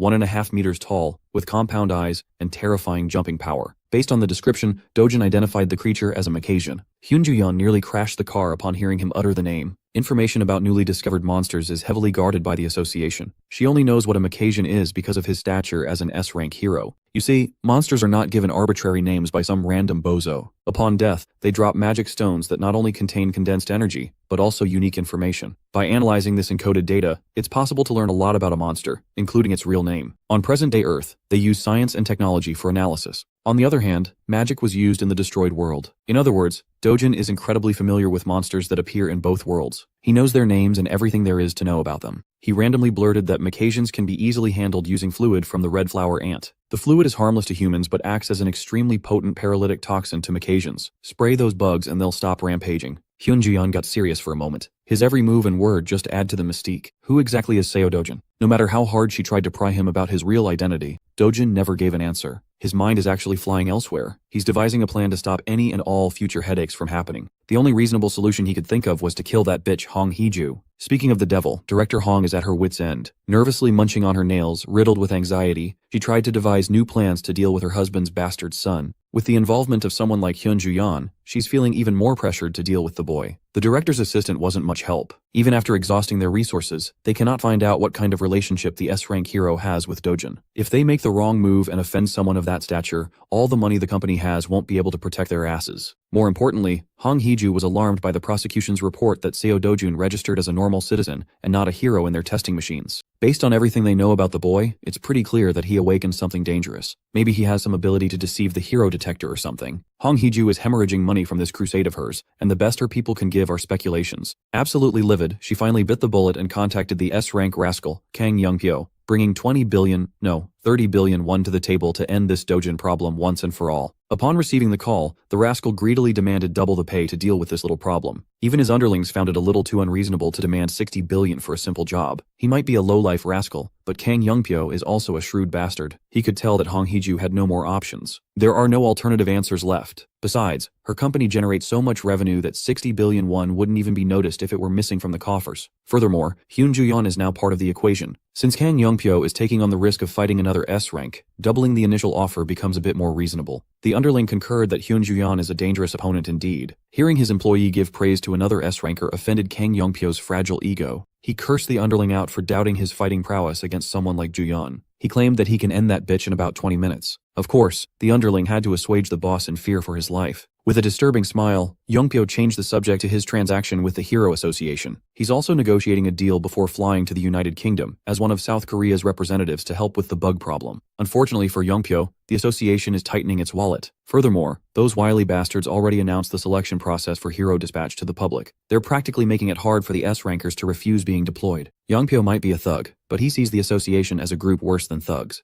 The operation will take place in 3 days. South Korea will be sending its best and brightest together with Japanese heroes. At least Young-pyo can meet up with someone named Takashi. Right now, Macasian's weakness hasn't been discovered yet. Being the one to discover such a crucial intel would raise anyone's stock to the moon in the eyes of the public. Speaking of Macasians, those bugs have extended their advance towards Cambridge in the UK. British heroes have been fighting non-stop to stop the relentless invasion of the giant critters. They assembled a decent team of heroes. Since it's the UK, they use a lot of blades in this region. The brave frontliners are struggling to deal with a single giant Macasian terrorizing the public. This mantis has the speed and sharpness to kill slow-moving heroes in one shot. Getting into the rhythm of things, the British heroes retaliated with a coordinated offense. The group of heroes had a balanced lineup, and based on their proficiency, they were nothing to sneeze at either. Some of them used magic to tear through the thick exoskeleton by force. The others would follow up with speedy melee attacks, letting the bug blood flow in the streets. With proper coordination and ample power, they managed to bring down their first Macasian. Just to be sure that the son of a bitch doesn't have a phase 2 or something, they cut its mantis head off. The British heroes finally scored a W, but a single monster took everything they had in the tank to deal with. To utterly crush their spirits, a few more Macasians surfaced to take advantage of the fatigued heroes. That night, the best heroes the UK could offer perished in a brutal and bloody wipeout. They did their best and put all their efforts into trying to stop the inevitable. Without clear information, they were helpless against unknown enemies. The pesky Macasians are now advancing south. The stalwart defense of Cambridge collapsed. There are now about 60 kilometers between the bugs and the capital, London. As the Macasians were about to do their final push to erase London off the map, something luminous rained down from above. When the fluid made contact with the bugs, they collectively seized and felt burning agony. After a few seconds of trying to resist the effects, the Macasians fell one by one. The paralytic flowed into their systems, making all their terrifying weapons useless in the face of biological warfare. Up in the air, the source of the rain revealed itself, a chopper closely following the army of mantises from a safe distance. Aboard the chopper were the heroes of South Korea and Japan for the joint cavalry. Every single one of them was surprised that such a simple solution proposed by Hyun Ju-yeon worked. The red flower ant sap is working better than great. The Macasians cannot endure. They practically turned into useless empty husks. Standing beside Ju-yeon was Kang Yongpyo. In his eyes, there is no way that this woman miraculously guessed and hit the jackpot. Waking everyone up from their reverie, Hyun Ju-yeon took charge and ordered everyone to skydive and finish the job. With newfound respect and awe for Korea's premier S-rank hero, the cavalry swan dived towards British soil to prevent a cataclysmic incident. A few days after that joint operation, the entire world was made aware of what went down in the UK and who the undisputed MVP was. Back in Korea, the media and fans filled the airport, and everyone was eager to get a glimpse of the country's pride. The reporters and their teams are all salivating to get an exclusive scoop about Hyun Ju-yeon, the best hunter during the UK expedition. She was the one who figured out the Macasian's weakness and led the operation to the end. She practically saved an entire nation from despair. It's said that before leaving, she was knighted by the royal family for her heroism. When Hyun Ju-yeon finally stepped foot inside the airport, camera flashes and cheers from the civilians erupted. Like a real celebrity, she had long since been used to the limelight. Behind her was Kang Yongpyo trying to aura farm like he doesn't have a fucked up haircut. Even though Ju-yeon is a public figure, the intensity of today's welcome was still a bit overwhelming. As for Kang Yongpyo, he was credited with killing most of the Macasians on the expedition. Keep in mind that he basically killed paralyzed and helpless bugs. Their entire entourage of heroes consisted of 200 people. The brilliant performance of Korean heroes was the reason the UK still exists today. On the news, details about the Macasian hunt, including the red flower ant sap weakness, were made public. Walking around the city, our boy, Seo Dojun, overheard the news and paused for a second. He was glad that Ju-yeon was able to use his intel, but when they showed Kang Yongpyo on the Jumbotron, his mood soured. That smug-looking bastard on the screen is one more loose end he needs to take care of soon. Inside a random high-end restaurant, Seo Dojun is drinking coffee with the woman of the moment. Hyun Ju-yeon kindly unloaded tons of presents for little Yoon-young, grandma, and even our boy. She warned him not to check the contents now. It would be better to open everything at home. Ignoring her words, Dojun found some nice-looking clothes in his pile of gifts. Ju-yeon simply wanted to give him a token of thanks for that invaluable tip. Thanks to Dojun's throwaway intel, she became the hottest hero in the world. Compared to the benefits she received, some nice clothes are practically nothing. So, she promised to buy Dojun a car or anything else whenever he wanted. Bro got a sugar mommy premium? She already knows that Dojun won't cough up how he knew about the weakness of Macasians, but she still asked. As expected, that man is impossible to pry into. Changing the subject, Ju-yeon asked him about his future plans. He's not the type to preach world peace or anything haughty, but if he sets his sights on Hong Hee-ju and Kang Yongpyo, things will get messy. Much to Ju-yeon's surprise, Dojun's only immediate plan right now is to buy a new house. The safe house his family is staying at right now is a rental after all. While the current star hero and the previous sword god were reconnecting, the other hero who stood out in the UK expedition was living it up. Kang Yongpyo enjoyed his welcome pool party with hoes as far as the eye could see. Surrounded by the huz, this rascal cannot take his mind off one specific girl, Hyun Ju-yeon. He knows that the girl wasn't as formidable before. She's changed somehow. He found it sus that she's hiding how she found out the weakness of those bugs. On their flight back to Korea, Yongpyo also tried to rile her up and pry some information about Seo Dojun. He brought up how Juyeon swooped in to save the day when Dojun got mixed up with a corrupt prosecutor. She was also present when Kang Cheolwoo was torn apart. Knowing that he's trying to get a rise out of her, Juyeon asserted that Cheolwoo the dumbass started that scuffle. Before that encounter, he attempted to murder Dojun and failed. Kang Youngpyo's mouth twisted into a demented smile and agreed. He also blamed the fool for getting blinded by petty cash. Even so, Cheolwoo is still his dear cousin. He can always use their relationship as justification to get revenge on that Seo Dojun fella. For a split second, Juyeon nearly slipped and showed emotion while she was being scrutinized by a shrewd bastard. She immediately distanced herself from the conflict and insisted that she was in no position to interfere if something was to happen. Kang Youngpyo was confused. He really thought she was closer to that Dojun guy. Ignoring him for the rest of the flight, Juyeon put her sleep mask back on and went back to napping. Still, even after that conversation, Youngpyo still can't shake the feeling that she was not being entirely truthful. Kang Youngpyo's paranoid ass is still maintaining caution with regards to Seo Dojun. Back in England, the original site of the breakout in Long Sutton was the shrubbery. The damage the monster wave inflicted on the place was still apparent.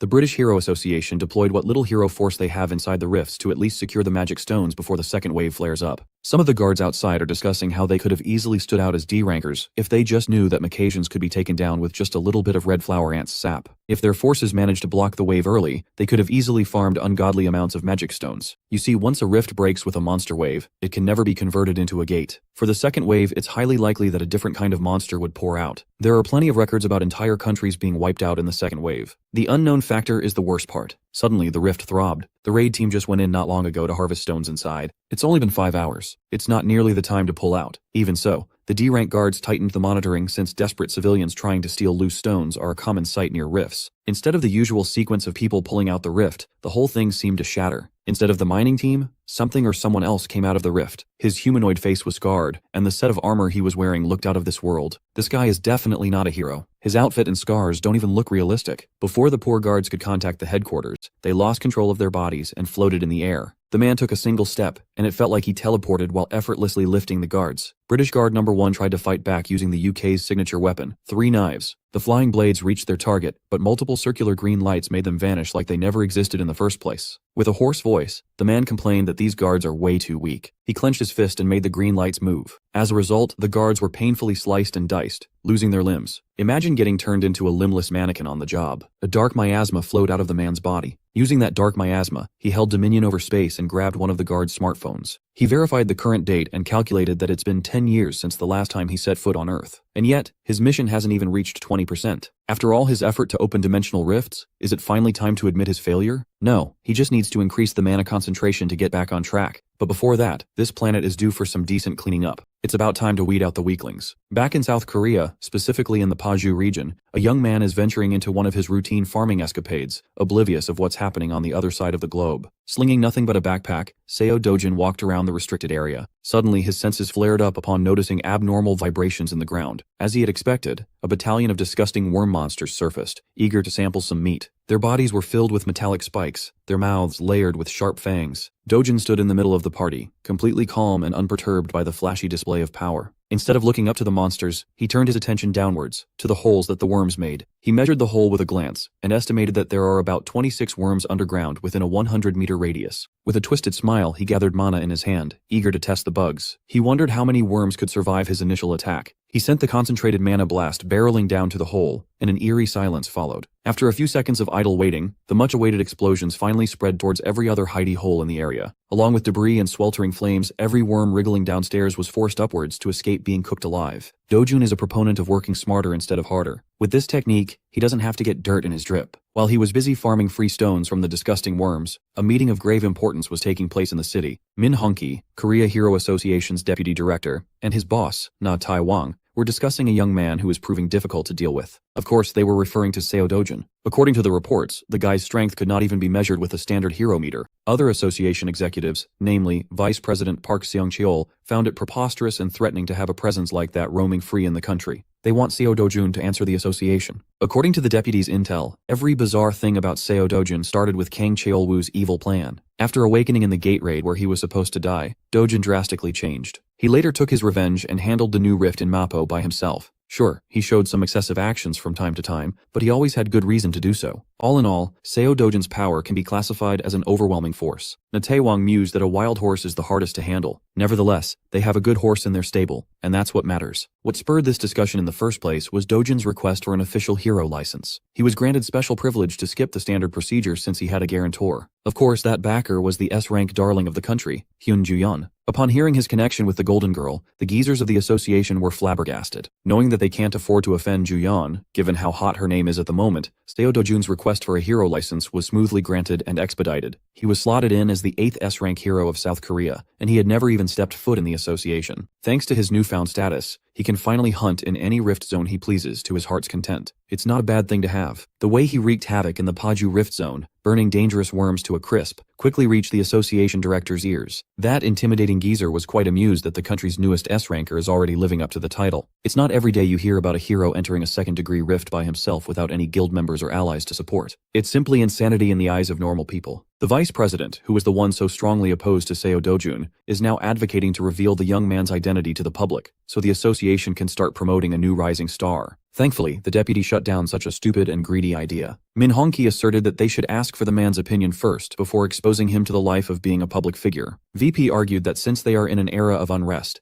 giving the people another symbol of hope in the form of a new S-rank hero would relieve the stress of the masses. Mr. VP tried his hardest to sell the idea to director Na Taiwang, but the geezer chose to be prudent. Before the association makes any move, he wants to meet the boy himself face to face. Speaking of the devil, Seo Dojin is still in his worm-killing marathon. If he wasn't using mana explosions, he's using good old brute force. While he cuts through one poor worm, the rest of the wriggling bastards loom over him. They might be a tough opponent for normal heroes, but their moves are practically telegraphed in Dojin's mind. With his hand enhanced by the burning power of his mana, he unleashed a wide sweep that burned and beheaded a dozen worm monsters in one fell swoop. He landed back on the ground, and dozens of dead worm carcasses dropped around his feet. Dojin stood above the mountain of corpses to aura farm like G. His hands were still scorching from the afterburn of his technique. He sighed and waved the remaining flickers off. As expected, the mana consumption rate of continuously hunting and killing swathes of high-level monsters is no joke. To remedy that problem, Seo Dojin finally decided to get a befitting weapon. As expected, the best place to get some much-needed equipment was the Gasan Hero Complex. Seo Dojin picked an innocuous store and entered. Inside, a bruised-up dude was manning the counter, playing on his phone to stave off boredom. The welcome bell rang, and he didn't even look at who had just arrived as he asked if the customer had a reservation. Seo Dojin ignored the bum's question and dumped his backpack on the counter, demanding to craft a weapon using the materials inside. Annoyed, the bum asserted that they don't service people without a reservation. Dojin had already been rejected by every other shop on the strip, citing that they're all fully booked. This was the only shop that answered his phone call. Still, the bum outrightly refused to entertain Dojin. He's just infuriated that he has to take his eyes off his phone. With patience running dangerously thin, Dojin grabbed the bum by the collar. Ignoring the threats and curses, he asked the little shit about who the shop's owner was. The bum proudly declared that his father owns the business. If that's the case, he'd better call daddy as soon as possible. Seo Dojin came here specifically because of a trusty recommendation. The bum was released. He scoffed but cowardly retreated to another room and called his father. An old man wearing a modified welding mask came out from the workshop to see what the fuss was about. His name is Choi Cheolguan, master craftsman of hero armaments. Dojin shared that he came here under Hyun Ju-yeon's recommendation. Of course, both father and son knew that name. Hell, the whole country knows that name. Old man Choi was just surprised that an S-rank celebrity knew about his craft. Seo Dojin didn't come here for useless chit-chat, so he just pulled out the materials from his bag. The old master gave the mats a thorough inspection and identified them as a giant black viper's fang. It has been a long time since he had seen one. Well, Seo Dojin wants a decent sword made of this stuff. He wants his weapon to be as long as possible. Don't we all, brother? The master craftsman argued against the request. Stretching non-metal materials too much would be detrimental to their durability. It would be more effective to make 2 medium-sized swords instead. Hearing that weak-ass compromise, Dojin asked if the old man was openly admitting to having subpar skills to craft what the customer wanted. Nevertheless, he doesn't want 2 swords. He just wants to fuse them together into one. All that matters is length. Well, it matters how you use it too, buddy. Aside from absurd length, he wants the mana absorption rate cranked up to the maximum level. Hearing the ceaseless and borderline unreasonable requests, the bum could not stand aside much longer. He is proud of his dad, a man who could craft weapons with at least a grade 3 mana absorption rate. Seo Dojin responded by picking up one of the swords displayed in the shop's forefront. He gave the blade a once-over and evaluated the material as grade 5. Then, he gripped the sharp end of the sword with his bare hands. Father and son stood silent and in shock as their unusual customer performed a miracle. The tightening continued until the death grip made the grade 5 material shatter under sheer force. This product, which the shop was so proud to display up front, was reduced to nothing but sharp dust and debris. The bum thanked his lucky stars that he didn't fuck with the mysterious customer. there. The old man watched his creation splinter apart. Seo Dojin warned Choi Chil-guan that if he was going to craft garbage with the materials provided, he'd better drop the job now. If these hands can turn a grade 5 weapon into fine dust, imagine what it could do to your face. After finally securing a shop that would accommodate his demands, Seo Dojun set out for another dungeon. Today his target is a green-skinned, one-eyed freak of nature. With his sharp senses, the Cyclops screeched as he felt a hostile presence nearby. While other hunters go for maximum style points with their gear, Seo Dojin solo hunts in his jeans and hoodie. Since he doesn't have a proper weapon yet, these hands will do for now. The Cyclops didn't let him get a free hit in. It tried to stomp him out right from the get-go. When the initial attack missed, the one-eyed bastard fell into a panic. Dojin leaped up into the air, compensating for the difference in size. His sword hand moved as quickly as lightning as it chopped off some juicy shoulder Cyclops meat. The pain made the beast screech in a higher and more annoying pitch. Desperate to hit back, it used its monstrous strength and gargantuan size to uproot a whole ass tree. He waved it around like a madman, desperate to swat the hooded monster out. Unfortunately for the Cyclops, such aimless tactics won't work against this man. He braced for impact, and 2 more deep and gnarly wounds appeared on either of his shoulders. It was a bloodbath. Normally, this would be the end of the hunt if Dojin were facing any other monsters, but Cyclops are a special bunch. They have such powerful regenerative abilities that they could tank and scoff at fatal wounds.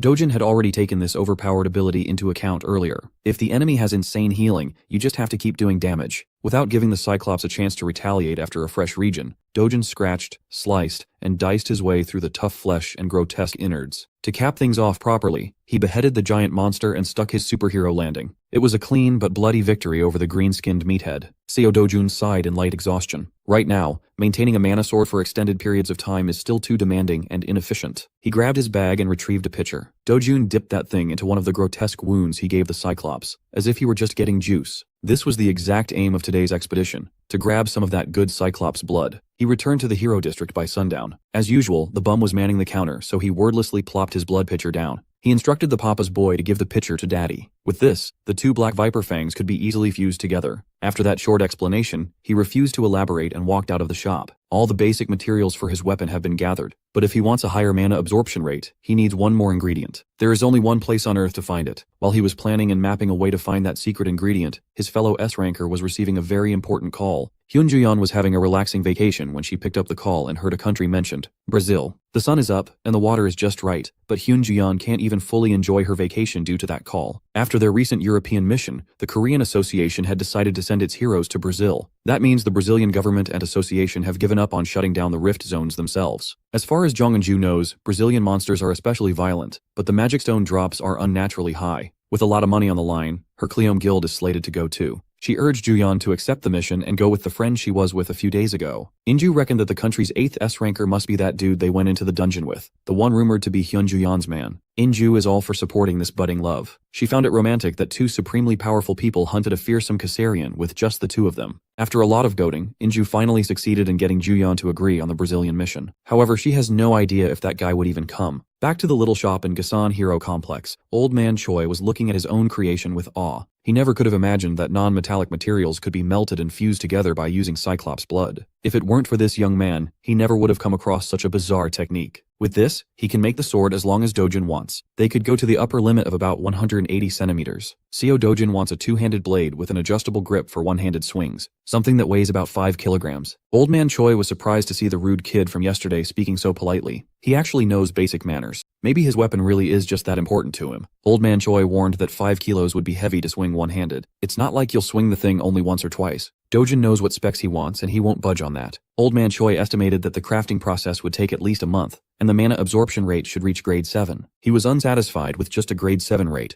That level could not possibly hold his full power. As expected, he really needs the final push from one particular ingredient. Dojin headed for the door and tasked the old man to just get the shape done for now. The mana absorption upgrade can wait until after he has the rest of the materials. As an experienced artisan, Old Man Choi had some idea about what material the boy was referring to. He couldn't help but shudder. A few days later, Seo Dojun went out to the city to meet with a very important woman. Hyun Ju-yeon fulfilled her promise and got him a brand new car. Dojin appreciated the gift very much. She assured him that this legitimately was nothing compared to how much he helped her. It's just a $1 billion one car, which is no big deal. When he thanked her with a smile, Ju-yeon reverted to being a shy girl for a moment. While he was inspecting every inch of his new wheels, Ju-yeon inquired about what happened to him in the Hero Association. After meeting with the bigwigs, those crusty old men proposed to make his info public, but Dojin demanded a hefty payment if they wanted to do that. He recognized that President Na Taewang is all about the greater good, but politics muddle everything. Anyways, the negotiation fell through. After his external examination, Dojin hopped into his new car. Hyun Ju-yeon quietly jumped onto the passenger seat. While putting her seatbelt on, she brought up the association's preparation for the impending Brazil operation. After hearing her say Brazil, Dojin muted every other word. He drew closer to her and sincerely asked if she was going. Stunned, she barely managed to stammer that she would be. If that's the case, he invited Ju-yeon to go together. The S-rank Brazilian Riz is unreal. It made the heart of the nation's hero skip a beat as her cheeks uncontrollably blushed. Meanwhile, another woman is turning red because of Seo Dojin. The rich bitch, Hong Hee-ju, is in the middle of getting scammed by Kang Young-pyo for even more cash. He urged director Hong not to pinch pennies at a time like this. He already has a $3 billion in advance, yet he wants more. This man hasn't even started on his supposed job to finally kill Seo Dojin.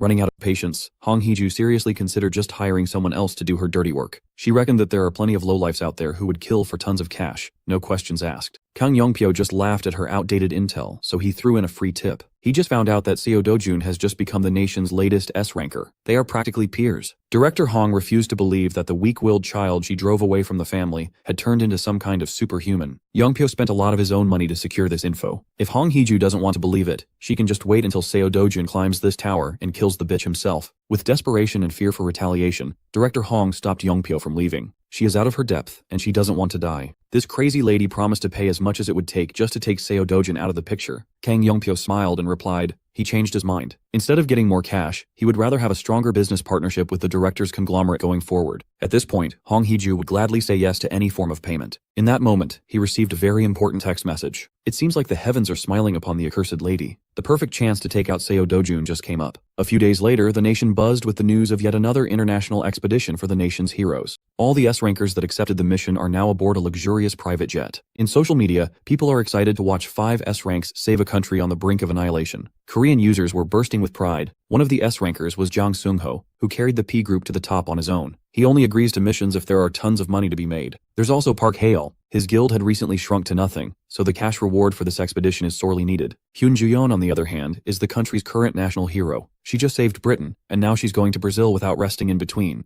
Kang Young-pyo must be going after hearing the word about the tax exemption for every magic stone scored in the mission. Snagging a single mid-high stone could change a normal person's life. While the other S-rankers were praised and talked about on the internet, one figure incurred more questions than rumors. Seo Dojin was seen as a young rookie making a debut on the international stage. Nothing fancy. With these 5 heroes at the top of the food chain, Brazil is about to get rowdy. After a long and uneventful flight, the group finally arrived in São Paulo, Brazil. The Brazilian Hero Association has convened to discuss how everything will go down. They are eager to welcome the renowned Korean expedition team. They are the fastest responders out of all the countries from which they have requested help. A few of the S-rankers didn't even check into their hotel and just jumped straight to action. Still, the bigwigs are worried that the Koreans might figure out something they've been trying to suppress. There is no such thing as an everlasting secret, so they just have to make sure that everything is under strict control until the collaboration is over. Brazil's national treasure hero Moraes has been defeated by some unknown entity. It was a gruesome way to go. He wasn't done in by a monster. His black box definitely caught the shape of a human killer. No one knows what exactly happened near the Santarem Rift. Right now, the Korean team is receiving the necessary briefing about the plan of action. While everyone was listening intently, Hyun Ju-yeon was busy texting and looking for Seo Dojun. As it turns out, he stayed on the plane and got on a connecting flight to a further destination. He's going straight for the Santarem Rift. Ju-yeon couldn't help but worry. She just learned that this man is going to the most troublesome rift by himself. Supposedly, the team will go on a 2-day local adaptation period and will be assigned to the rift zones they applied to be deployed on. After the briefing, Ju-yeon didn't stay for long and got into a taxicab. Kang Young-pyo followed her to ask where she was heading when they weren't supposed to move just yet. Just to get rid of his annoying ass, she spilled that she's going to Santarem for a bit. Young-pyo obviously found that sussy. The Brazilian Association explicitly warned them of the dangers of that place. The rift zone near Santarem had turned to a barren wasteland. Hyun Ju-yeon and the Kleom Guild convened with Seo Dojin to tag along in his supposedly solo mission. Since they went to the trouble of rushing to this forsaken place, Ju-yeon demanded to know why he's in such a rush. Dojin asserted that they were the ones who arrived late. They bickered like an old married couple. Exhausted by her ceaseless questions, Dojin finally answered that he's going for the Blue Croco. It was an underwhelming answer. Displeased by how casually he talks to her, Ju-yeon insisted that she's 3 years older than him and demanded a little more courtesy. While they continued to bicker, the Kleom Guild just stood back and watched. Guild leader Jong In-ju had never met anyone who had the balls to boss Ju-yeon around. As they got deeper and deeper into the rift zone, some of the Kleom Guild members felt hesitant to advance without a proper plan. But the presence of Hyun Ju-yeon at the party assured them that they'd be safe. There is no denying how skilled she is, but it looks like the newbie was the one taking the lead. While the others doubted the man up front, those who had been present for the dungeon run a while ago were confident in the newbie's leadership. Confused and a little worried, Juyeon wanted to know if Dojun was planning to shut the rift down. He denied having such a lofty goal. He just came here for the materials and to squeeze the zone for all it's worth. After a few more minutes of peaceful trekking, they finally came across the claws of the first obstacle. The Cleome Guild is filled with talented A-rankers, so they skillfully played their respective roles. They had a clear hierarchy and concise shot calling to deal with unexpected enemies. Even so, the Blue Crocos, barring their advance, were more monstrous in person than in the photos. All they could do was defend, and it's getting a little too dangerous. With the group halted, Seo Dojun finally made a move, drew his blade, and commanded the A-rankers to get out of the way. While everyone's attention was on him, this dude did not miss his chance to aura farm. Old Man Choi knew that he was going after the Blue Croco's heart, so he lent Dojun a prized sword temporarily. He affixed his sights on the target ahead and sped off like a cannonball. With one clean sequence, he turned the pesky Blue Crocos into sliced meat. He moved so fast and decisively that he activated the classic anime-slash effect. Dojun was already meters away from the beasts when they fell. Those who wholeheartedly believed in the newbie from the start were vindicated, and those who doubted him in the lead were shocked beyond words. That boy is just insanely strong. After that first hiccup, the journey to the rift zone proceeded without much trouble. The sun had set, and the party had set up camp. Huddled in the campfire, the Cleome Guild could not shut up about how Mr. Seo Dojun took down a group of Blue Crocos by himself in one shot. He didn't even break a sweat. It's not yet known to the public, but that's how he beat the fearsome Kassarian as well. One thing is for sure, this man is no ordinary hero. While others gossip, Dojun was busy watching his sickly-looking steak cook. Hyun Juyeon approached his spot and asked if he had finished organizing the Blue Croco heart. Well, the coolers he brought with him are filled with that stuff now. Juyeon still can't think of what those hearts are good for. Turning her attention to his pan, she asked what kind of meat was sizzling in there. It's certainly not beef. He casually answered that he's grilling some Blue Croco meat. She could taste his meat if she'd like. There are plenty of provisions prepared for this expedition, yet this man is cooking what he hunted. Ignoring her disgusted expression, Dojun bit into his grotesque meal. He chewed and swallowed like he was dining in a barbecue restaurant. Using his knife as a fork, it was quite a grisly sight. Even Jong In-ju was weirded out. They have so much normal food in stock, yet their leader is chomping on cursed meat. After getting over her initial disgust, Hyun Juyeon got curious. She picked up a cut for herself and stared at it for a while. In-ju wanted to stop her friend from doing something she might regret, but Juyeon trusts in Dojun's taste. As the piece of blue meat approaches her mouth, In-ju could do nothing but watch in horror. Juyeon gently bit on the rancid-looking meat. After swallowing a little baby bite, she was pleasantly surprised by its delicious taste. And so, two people in the camp wordlessly enjoyed a bizarre meal. Curious, Jong In-ju whispered and asked Mr. Seo Dojun about his secret. How could a relatively unknown person charm someone like Miss Juyeon? Sure, she's inexperienced and has never had a boyfriend, but she's not the type to easily give her heart to a man. So, what did Dojun do to charm and romance Korea's national treasure into trying his meat? Hearing the mention of romance made him recall his time in the Imperial Academy. It was a long time ago, before he even turned 20. With regards to romance, there was Miss Maisel Grain of the Grain Count family. There was also the youngest of the Lesulian family, Luenda Lesulian.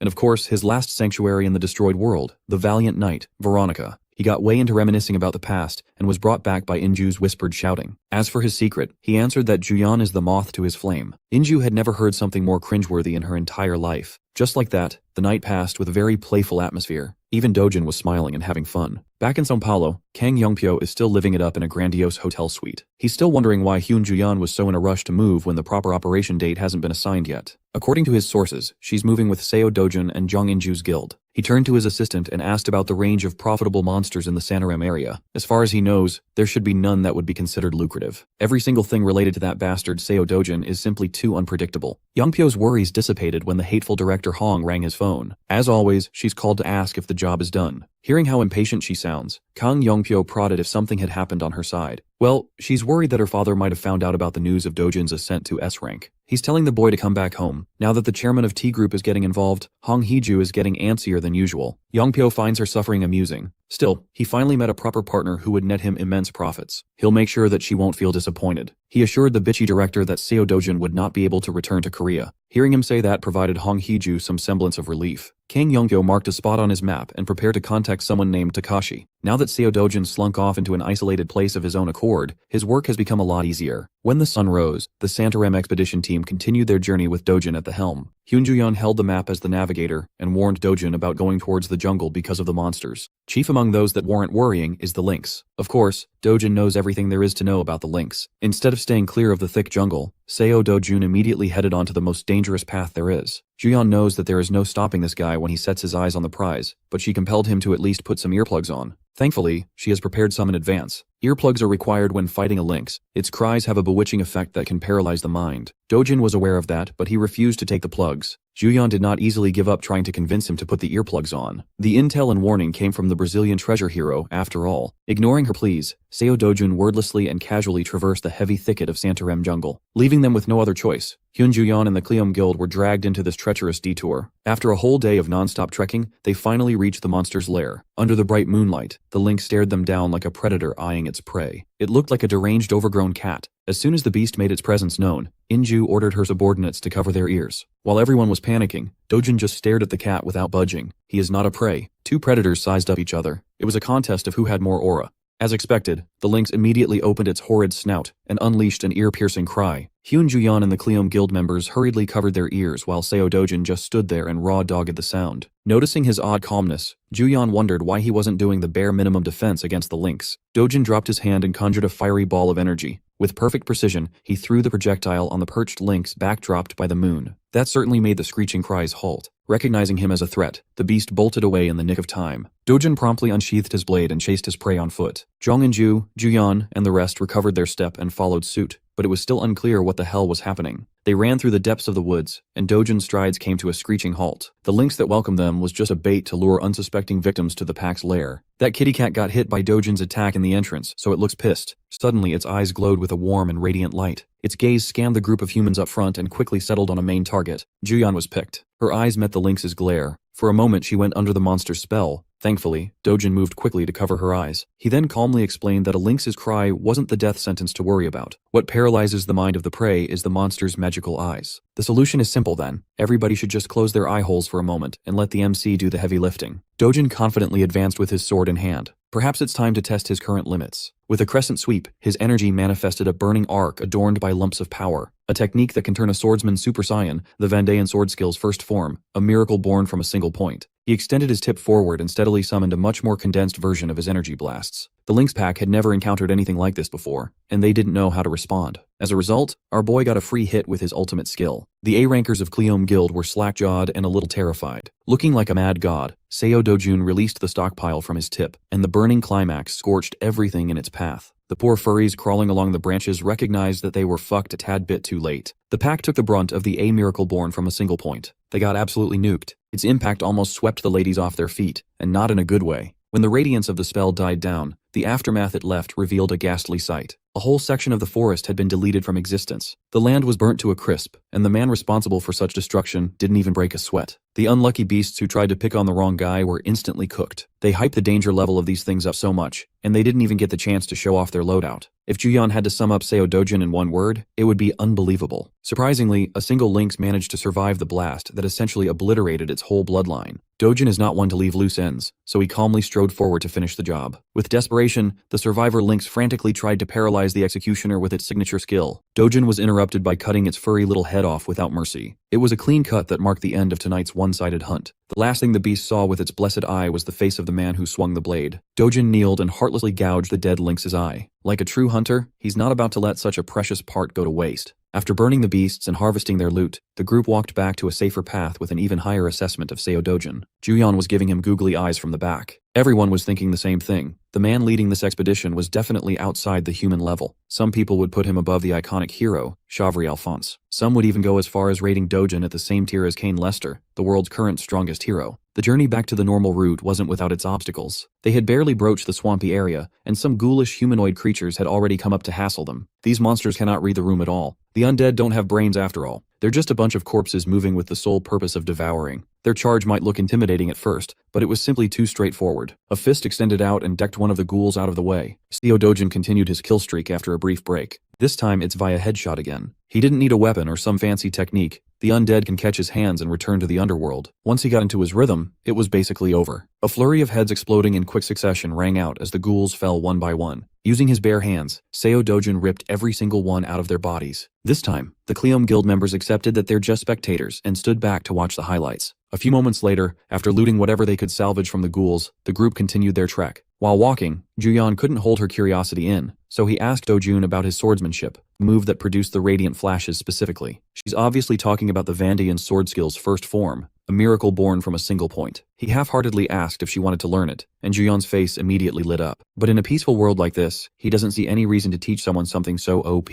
Juyeon could sense that this man was underestimating her way too much. She's still an S-rank hero too. On paper, they are on the same tier. Seeing the defiant look in her eyes, Dojin seriously considered teaching her Vandayan swordplay. In the end, she accepted that this brick wall wouldn't give in as she sulked like a child who didn't get the toy she wanted. To keep everyone on track, Inju made the judgment call to leave the rift for now. The last leg of the journey back went without a hitch, and the group reached the exit rift. Thanks to Dojin's hard carry, they cleared the zone without any casualties or even injuries. Next time, they will re-enter with the goal of shutting the rift down. Who knows? Maybe that attempt will go even quicker. Everyone exited the rift one by one, with Inju stepping out on the other side last. Immediately, she heard a heated argument in Japanese. Someone had been camping outside the rift to cause some trouble and throw some grief. The more Inju heard, the more she recognized who the rude voice belonged to. In the middle of the scuffle, Seo Dojun inexplicably had his hand around Fine Shit's waist. In front of them was Ryoma Takashi, an ex-Yakuza S-rank hero and Teikoku's guildmaster. He had his boys with him. According to Ryoma, he was supposed to have fun with Juyeon today, but this unknown little boy dared to block him. He threatened to smash Dojin's face in if he didn't get the hell out of the way. Ryoma towered over him in stature, but he could not look more unbothered by the threats. He even talked back in perfect Japanese. The previous Seo Dojin must have picked up and studied before. Ryoma did not appreciate getting dissed in his mother tongue at all. Sensing their boss's rage, the Yakuza goons barked at Dojin to bow his head and apologize from the bottom of his heart. They keep going on and on about how their master is not to be trifled with. While they can yap their asses off all day, Seo Dojin doesn't give a flying fuck. To put it plainly, he firmly told Ryoma to get lost. Watching the situation unfold, Inju's worry grew by the second. Teikoku is ranked among Japan's top 5 guilds. Ryoma Takashi is a thug infamous for his violent temper. Even for Dojin, it might be better to steer clear of this mess. Trying to broker peace between the two heated parties, she decided to step in and cool the situation down. Jong Inju was calm and respectful with her approach, but Ryoma just labeled her a bitch who shouldn't butt in. This time, her crew flared up.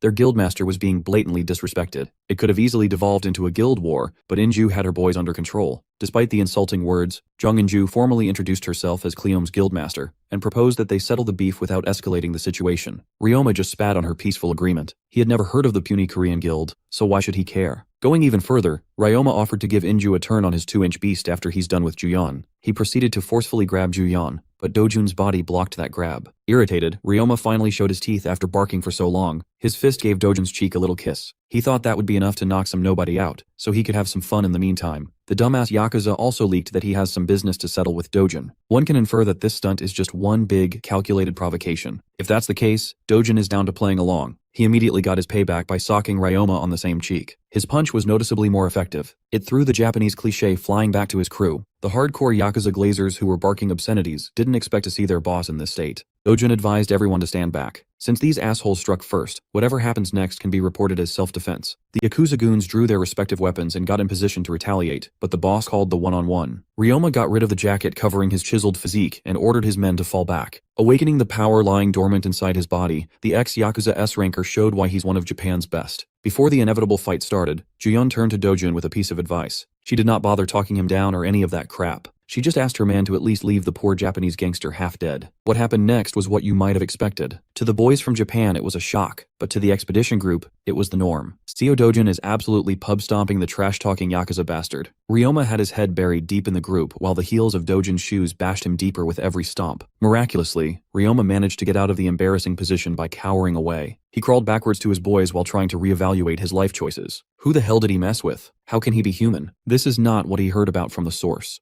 Look at those eyes. Seo Dojin is not a man you are supposed to fuck with. Staring into them felt like a death sentence. Every fiber of Ryoma's being was yelling at him to bail or he's going to die for certain. It doesn't matter if it's shameful to run after declaring and starting the fight. He just wanted to run and never see Dojin again. Unfortunately, he has to finish what he started. The young man zoomed like the wind and appeared in his escape path. Looking down at the broken gangster, Dojin asked if someone had orchestrated this stunt fight. He already has a pretty good idea who's behind these dirty tactics. There's no use in denying. Dojin grabbed Ryoma by his greasy hair, and the hardened Yakuza begged to be spared. From talking shit to begging for his life, the gangster had taken a drastic turn in tone. Dojin was disgusted by the lack of backbone and pelted the guy with hundreds of slaps in a span of a few seconds. Halfway through the slap pounding, he closed his fist to deal some real damage. Seo Dojun proceeded to beat the hell out of the gangster's ugly mug. He pounded that son of a bitch to a bloody pulp. The bystanders were frozen in shock and fear. It's not every day you get to watch an S-ranker getting bullied like a manhwa character in high school. After many punches, too many to count, he let go of Ryoma's limp body. Inju expected that their man would win,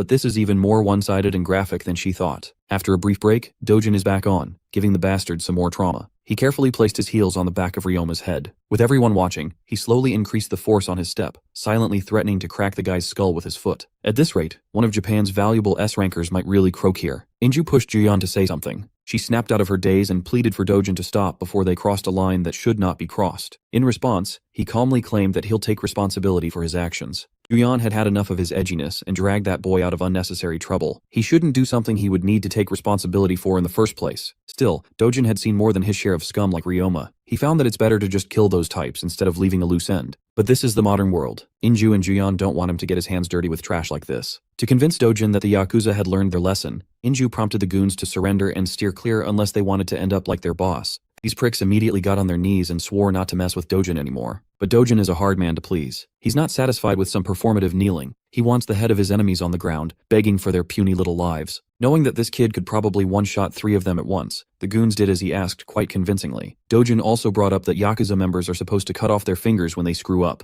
Afraid of losing their pinkies, the goons banged their heads against the floor even harder and lower while pleading for forgiveness. So Dojin gave them an out. All they have to do is say, "I'm shit and I'm sorry," and they can get off with a warning. Through pursed lips, the gangsters swallowed their pride for the sake of survival. They said the magic phrase word for word. The Cleom Guild spectators admittedly felt vindicated at how Dojin handled the threat. Even the battered S-ranker had to say the humiliating phrase. After settling the beef, they wrapped things up and returned to the coalition's HQ.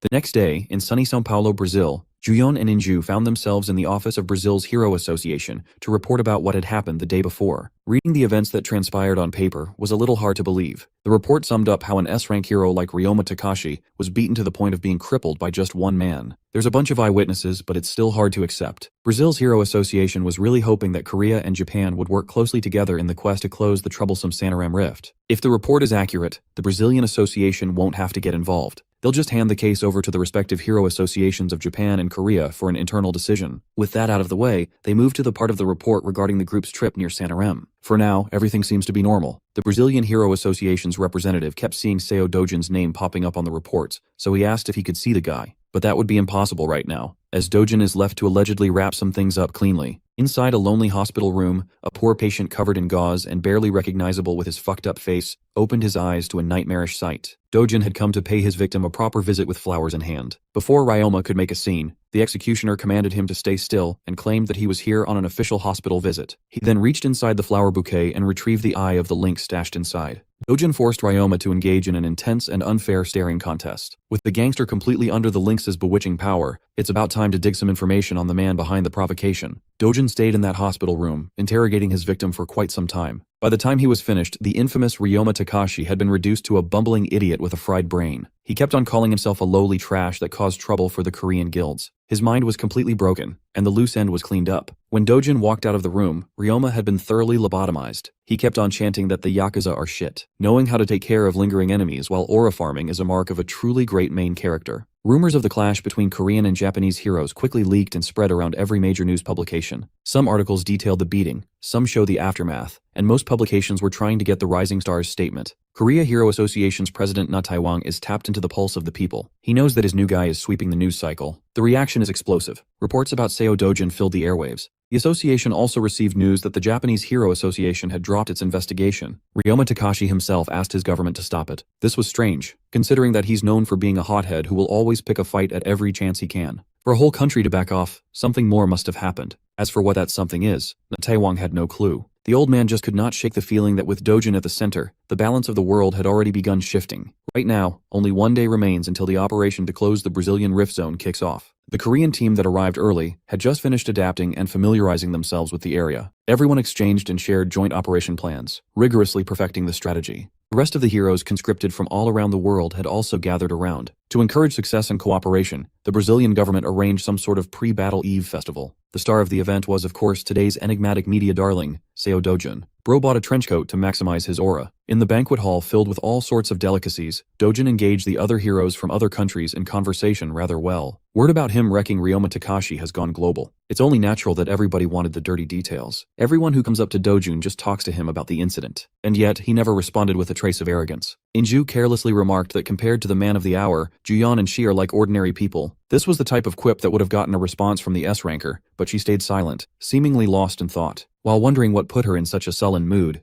Inju looked around the room. She saw dripped-out Dojun interacting with some big names in the hero world. Looking at the stunningly gorgeous woman clinging close to him, Juyeon's mood finally made sense. That woman is Gloria Tyler, an American S-ranker voted as the world's most beautiful hero. Inju connected the dots and gave her friend a tight slap on the back. She yelled at Juyeon to stop sulking like a kid, get off her ass and go talk to her man. Juyeon didn't really know how to interact with Dojun outside the rift, but she still came up to him. Granted, she looked way out of her depth, self-consciously looking at the floor instead of her fellow heroes. Dojun noticed the slight hint of blush on her cheeks and couldn't help but smile in amusement. Gloria Tyler took the hint and bid him farewell. Curiously, she referred to Dojun as Carcel, his true name from his previous life. It sounds like he introduced himself as such to Gloria. Even Juyeon was clueless about this Carcel thing. She assumed that Carcel must have been his Western name or something. In a way, she wasn't wrong. It's just a name he used before Seo Dojun. With the sparse information that she has, she wondered if this dude lived abroad as a kid, but that cannot be possible. She already ran an extensive background check on him. Juyeon was evidently upset that another woman found out that Dojun had a different name earlier than she did.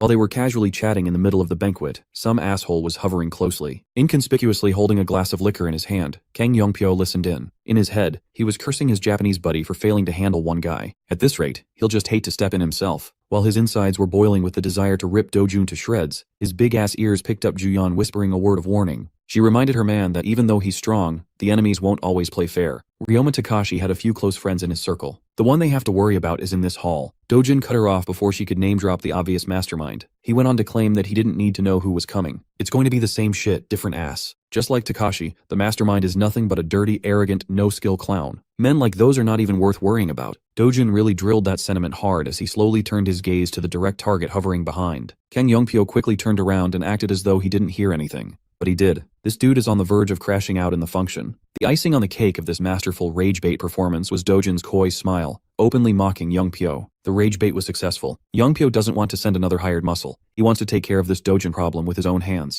After the pre-battle Eve festival, the heroes rested up and were deployed the very next night. Inju, her guild, Juyeon and Dojun had gathered outside the rift assigned to their team, and were forced to pause for a moment. The rift zone near Santarem looked murkier, darker, and a lot more sinister than usual. Still, some of the boys found this ominous change negligible, considering that they've got two competent S-rank heroes in their midst. They could just rush in and close the damn thing. What could go wrong? With some apprehension, Inju gave her men the command to move in. On the sidelines, Dojun had a grim look in his eyes as he stared into the overgrown rift. He could feel something coming. The ladies had no idea what he was hinting at, but his foreboding words unsettled them. It was faint and hard to notice, but the Mon density in the area was rising at an abnormal rate. Inside the rift, floating up in the air, some entity with long-ass nails was eyeing a phone displaying a progress meter currently at around 23%. The holder reckons that 30% is just around the corner. By his estimation, this power level should be enough to kill the worthless bugs calling themselves heroes crawling into the rift. As soon as they entered, everyone felt their bodies bogged down by something heavy in the air. Moving around was extra difficult. The thickness of the air made it hard to breathe. All these issues point to a drastic change in the quality of mana around them. Right now, it's even thicker than the Patisua forest. Juyeon had never seen this man tense up like this. She could not help but worry about today's mission. Nevertheless, they are committed to seeing the job through to the end. Being the capable leader that she is, Inju kept her boys in line and calmed their nerves down. She explained that the unusual weight they are feeling is just a characteristic of the rift zone. With more difficulty in moving, they can't afford to lower their guard. Knowing that the two S-rankers are their best insurance policy, Inju respectfully asked them to focus on protecting the formation as much as possible. Until they figure out why the mana density changed, this is the safest move, so they both agreed. Whatever happens, the objective is to close the rift no matter what. The Cleom boys looked like they were ready to follow their leader to hell and back. Around the time Dojun was entering the anomalous Santarem rift, another party had gathered at the rift zone near Manaus, the largest city in northern Brazil. A joint team of French, Korean, and Brazilian heroes has been dispatched. They are failing hard. These dudes are getting their asses beaten and eaten. Solo leveling had overpowered ants. We have killer bees. The overconfident foreign heroes thought they were about to cruise through this mission. Hell, these bees should have been easy free kills for C-rank heroes. Yet here they are, getting wrecked by gigantic insects. Even the A-rank heroes in their midst were falling like flies. The killer bees had no regard for human life. They have killer in their names. What did you expect? The sole remaining hero tried his luck against one of the flying critters, and his fist made full contact. It was useless. His body had gotten so damn heavy that he could not project his desired power output. Normally, he could shred an entire colony of these bees into pieces by himself. In this place, they are not the clearing squad. They are nothing but helpless prey to the real hunters. It's hard to tell how many of these so-called heroes will actually make it out alive. Back in Santarem, Inju just narrowly dodged a heavy axe slam from their first encounter. Posted up before the squad was a battalion of black orcs. They were not ordinary black orcs either. Just like the killer bees, they were abnormally stronger than what their classification denotes. Even so, the Cleon boys kept the pressure up and executed their combos. Unfortunately, landing an attack that doesn't deal damage is not a recipe for victory. Even with perfect teamwork, they cannot breach the Black Orc's titanic defense. Caught with their pants down, the Cleon boys nearly got decimated by a full axe swing. Juyeon had to step in to drag them back to a safer distance from the beasts. She also yelled at them for rushing in recklessly. Once the noobs were brought to safety, Juyeon hopped back into the fray. The Black Orc tried to trip her up mid-air, but the S-ranker danced around the vicious attacks with grace and mastery. After showing some fancy footwork, she turned the tables and went on the offensive with a roundhouse kick. With an inhuman response time, the monster quickly turned around to defend its vulnerable bald head. Juyeon's convincing feint worked. She avoided the turnaround, and the winding roundhouse kick elevated even higher. From the skies, she descended with the force of a falling meteor. With one of the Black Orcs down, the remaining beasts were intent on avenging their fallen comrade. Using a clever maneuver, Juyeon tricked the raging orc into dealing some friendly fire damage with its hefty bone club. Realizing what he had done to his homie, the orc paused in fright. That gave Juyeon the window to come in from behind with her lightning-quick movement. This time, she didn't need some elaborate movement pattern. All she needed was a straightforward kick to the back of the head. The Cleon boys keenly watched Juyeon in action. Because of the destructive enigma named Seo Dojin, they almost forgot that Hyun Juyeon is also an S-rank, a being cut above normal mortals like them. One last Black Orc remains. This one tried to act tough with a grating war cry. Thankfully, a fist flew in to break its jaw, shutting it up completely. Juyeon had her time in the spotlight. Dojin is just cleaning up the last bit of the trash. Inju felt helpless. They are barely out of the rift entrance, yet the difficulty level is already this high. Even with 2 S-rank carries, closing this place won't be a cakewalk. After wiping out the orcs, Dojin took a closer look at the corpses to investigate, and Juyeon curiously followed suit. He pointed out the faint black ripple surrounding the beast. It's hard to see with untrained eyes, but it's really there if you focus hard enough. Dojin is now certain that this black ripple is enhancing the monsters to a ridiculous degree. Its presence, effects, and feel were consistent with dark mana, something that should not exist in this world. It sounds like he's in a talkative mood today, as he explained what the black ripple means to this mission. Deeper into the Santarem Rift, they reached a different biome and encountered a different class of monsters. They looked like lumps of goop, a vicious pack of swamp creatures. Against these slimy bastards, the Cleon boys rejoined the fight to prove that they can contribute. They were fast and crisp with their practiced rotations, but the damage simply wasn't there. Perhaps another 2-man combo could break through. Cooperation can only get them so far. They managed to incapacitate one of the swamp monsters, but it wasn't enough to get the kill. They were used to dealing with normal swamp ghouls, but this is a different breed. Thoroughly exposed, the boys were caught in the petrifying sludge. Spear Guy managed to recover, but his shield-bearing partner took the brunt of the force. The attack was strong enough to tear up a high-class combat suit. Every attack is lethal. Desperation, helplessness, and confusion plagued their minds as they continued to resist. A lapse of judgment could put your life in definite danger if you're not paying close attention to your surroundings. Thankfully, Guildmaster Inju was keeping her eye open for any sneaky slime action. With her boys in danger, her combat instincts were tingling. Jong Inju wielded her blade like it was an extension of her body, showing how she got to the top with her own strength. Still, she could not shake the feeling of unease. If the swamp ghouls are this strong, then the Velkara will be even worse. For a moment she entertained a terrifying thought. What if every rift zone in the world undergoes this kind of change? In the meantime, let's see what's happening in the other rift zone near Manaus. Inside this one, the noobs weren't as lucky to have reliable hard carries. The sole survivor of one of the groups is frantically running through the woods with his life on the line. Brazil's Arvado, France's David, and many others have fallen. Those 2 guys were supposed to be invincible. They were S-rankers. And yet, they got taken out by just a few Velkara, a ferocious spider monster. While easily fisting swamp ghouls, Juyeon and Dojun broached the topic of the vicious bug waiting for them at the end of the rift. Dojun distinctly remembers that a Velkara infused with dark mana is especially dangerous. If those spiders have been infected by the same black aura, they'll be troublesome to deal with. While discussing the final boss, Juyeon continued fisting the slimy monsters to oblivion. Similarly, Dojin was giving everyone a crash course about highly concentrated mana pouring directly into a monster's body.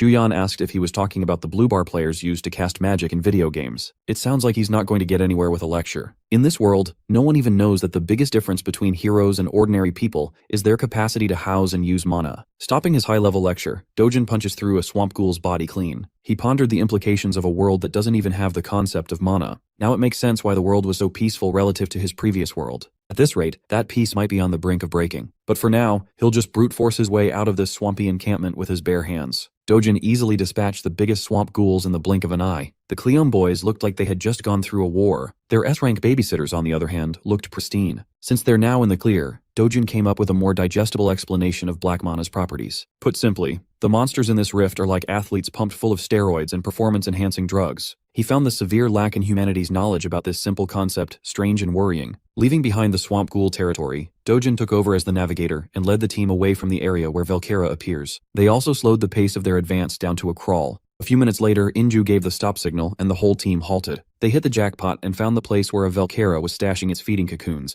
Wrapped up in the toughest silk, killer bees and black orcs were captured and stored for later use. It's safe to assume that the monster responsible for this ghastly scene is nearby. But according to their de facto leader, they can ease up a little. Instead of looking for the beast itself, they stumbled upon the real danger, and it's a good thing that they did. His hand shot out more of those fiery blasts. The targets were stationary, so you already know the aim is impeccable. Each energy blob exploded, burning the cocoons and the deceased monsters wrapped inside them. Velkera that have absorbed dark mana have the ability to control their dead prey like puppets. Destroying them now would pay dividends in the final fight. Leaving them alone would be a recipe for disaster. With the secret weapon burned down, all that's left now is to take down the ugly spider itself. The team just looked at him like he was a madman. Considering what they've seen, that's a reasonable reaction. Inju and the rest were just amazed that even in such a seemingly doomed situation, he operates like he knows exactly what to do. They were all blinded by his strength. But at this point, his overall skill set feels beyond human. Juyeon jokingly poked fun at his encyclopedic knowledge and machine-like decision-making process. She coyly asked him if this was his second run in life or something. Hearing the question gave Dojin a genuine chuckle. For a brief moment, he fondly remembered who he used to be. Carcel's go-around as Seo Dojun can really be considered a second life. Changing the subject, he asked Inju how far they are from the core. With the map and their position locked in her mind, she estimated that they were about halfway through the trek after cutting through the next jungle. At their current pace, this would be quite a long grind. But Dojin claimed that they can close the rift before the day is over.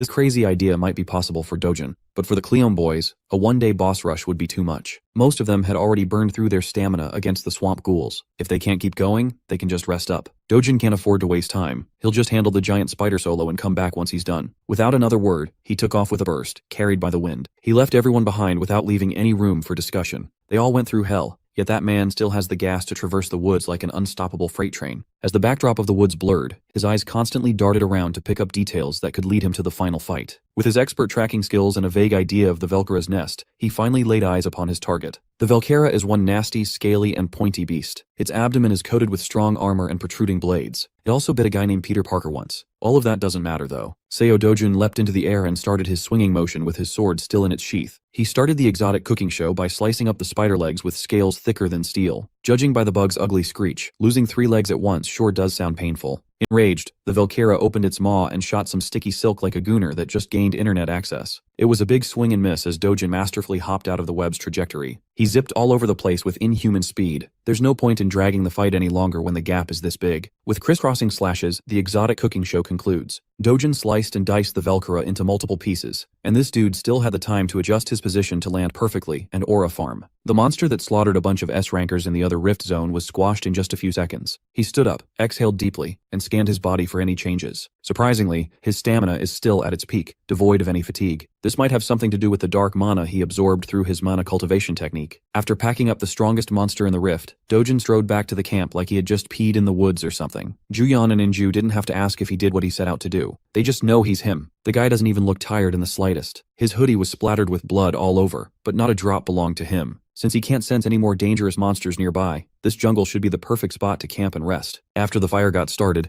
everybody sat down to take a load off. Those who sustained injuries were treated, and those who were relatively unscathed chatted. Then there's Seo Dojin, quietly roasting his spider meat on a stick. One of the Cleon boys, the spear guy, peeped at what he was doing, got curious, and approached the unapproachable leader. With a friendly tone, he asked Dojin if he could try his meat too. You know he's packing a whole lot of meat, so giving some to others was no big deal. Seeing their comrades sitting down and dining with Dojin, another Cleon boy popped in. Spear guy wanted to try some of Dojin's meat, thinking that the meat was the secret to his strength. Since they had nothing to lose, the boys gathered around the fire to get some Dojin meat. Everyone watched them put the meat in their mouths with great interest. Dojin was actually pleased to see the boys share his meat. It doesn't do much besides fill the stomach, but he doesn't dislike people who just want to grow stronger. As a small gift, he slyly manipulated his mana to infuse the boys with a little boost on a whim. The effect of the infusion was immediately apparent. Of course, the boys attributed the warm energy flowing through their bodies to the meat. Watching them beaming with smiles also made Dojin crack his deadpan expression briefly. After dinner came more route planning. With the map pulled out, Inju pointed out the straight path towards the rift core. It's been a long day, and everyone's exhausted. It would be safer to head back and resume tomorrow. Although Dojin claimed that the rift must be closed today, their packs are already full of loot, and it would be more prudent to pull out to return later. Juyeon also agreed with Inju's assessment. The earlier fights took a toll on her stamina, and the dark mana-infused monsters are way too troublesome to face.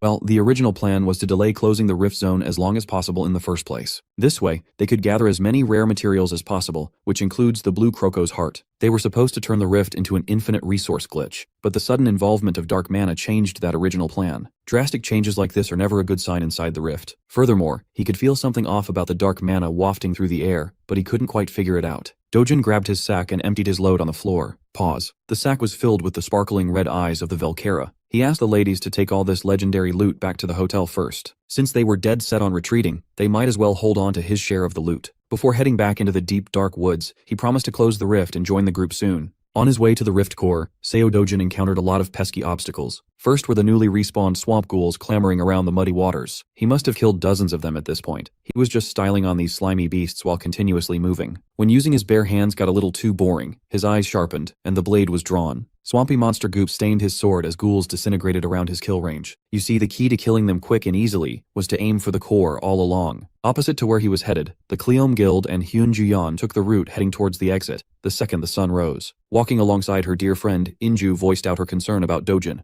Juyeon assured her that he would be fine. If he still has the energy to bolt off like a bullet after saying a few words, then he still has the energy to fend for himself. She says that, but Inju could see the gloominess practically painted on her face. Juyeon's head hung low out of embarrassment, not out of concern for Dojin. She feels like a fraud calling herself an S-ranker next to that man. She can't even think of anyone else in the world at his level. Moving gracefully in midair, Seo Dojun's blade came crashing down on a black orc's head. He gave that poor orc the most painful free haircut in the world. Half of the brain and skull were lopped off in one clean slash. Keeping up the pace, he changed targets and bonked another black orc's bald-ass head. His emotionless massacre rightfully enraged the remaining orcs. Seeing them throw their little tantrums made Dojin scoff just a little. A reckless axe swing came his way, and he seemingly vanished into thin air. When he reappeared, this dude had a bunch of pre-made destructive balls of fire in his hand. He threw a flurry of spells at the orcs, burning their bodies down for an agonizing death. By the time he was done backtracking through the den of black orcs, he had already wiped out the population. With every kill he notches, the heavier his sack of loot gets. By this time, Juyeon, Inju, and the boys had finally exited through the rift they entered from. With bags packed with valuable materials, they head back to cash out. While they were heading towards the safety of the city, Dojin was solo grinding the rift. Under broad daylight, he slayed a blue croco without batting an eye. Stained with the blood of his victims, Dojin continued to add to his kill count. While the corpse was still relatively fresh, he cut the heart out of the reptile's chest. After the successful harvest, he threw that big heart into a jar. He sealed it tightly to keep the material in its optimal state. Adding even more cuts to the body of his latest victim, he scored 2 more crystals for the loot bag. Spawn camping the den of blue crocos was surprisingly profitable with such a high drop rate. Once they stopped spawning, Dojin packed up to move to another area. Outside the rift and inside the Brazil Hero Association's HQ Situation Room, the tech nerds of the government have been working around the clock to monitor the joint expeditions. For the first time since the operation started, HQ received a positive notification. According to the map readings, the rift zone in Santarem had disappeared. For a minute, the tech nerds could not believe what they were seeing on the screens. When reality set in, cheers of success resounded in the Situation Room. They quickly looked into what happened in the sector and found that only one Korean team was deployed in that location. The group registered under Cleom Guild's name. But how could that group clear a rift when they just contacted HQ to relay their tactical retreat 10 minutes ago? It just doesn't add up. The people in the HQ were puzzled. You see, 10 minutes earlier, our boy was in the midst of an intense all-out brawl against a fugly opponent, the ravenous twin-headed ogre. By eyeballing the mutated beast, Dojin could tell that this monster had undergone rapid evolution due to dark mana enrichment. The beast stomped its foot, and the resulting tremor almost knocked him out of balance. Behind this final hurdle, the rift core floats above the wide open land. Itching to finish this long night quickly, Seo Dojin changed his regular stance. Following the stomp, the ogre decided to abuse its arm reach advantage. The tip of Dojin's blade started heating up rapidly. At the same time, the ogre's colossal fist blurred into a full-blown punch. No matter how tiny an opening the opponent makes, Seo Dojin will see a way to break through. With his sword warm and ready, he unleashed Vandian sword skill's second form.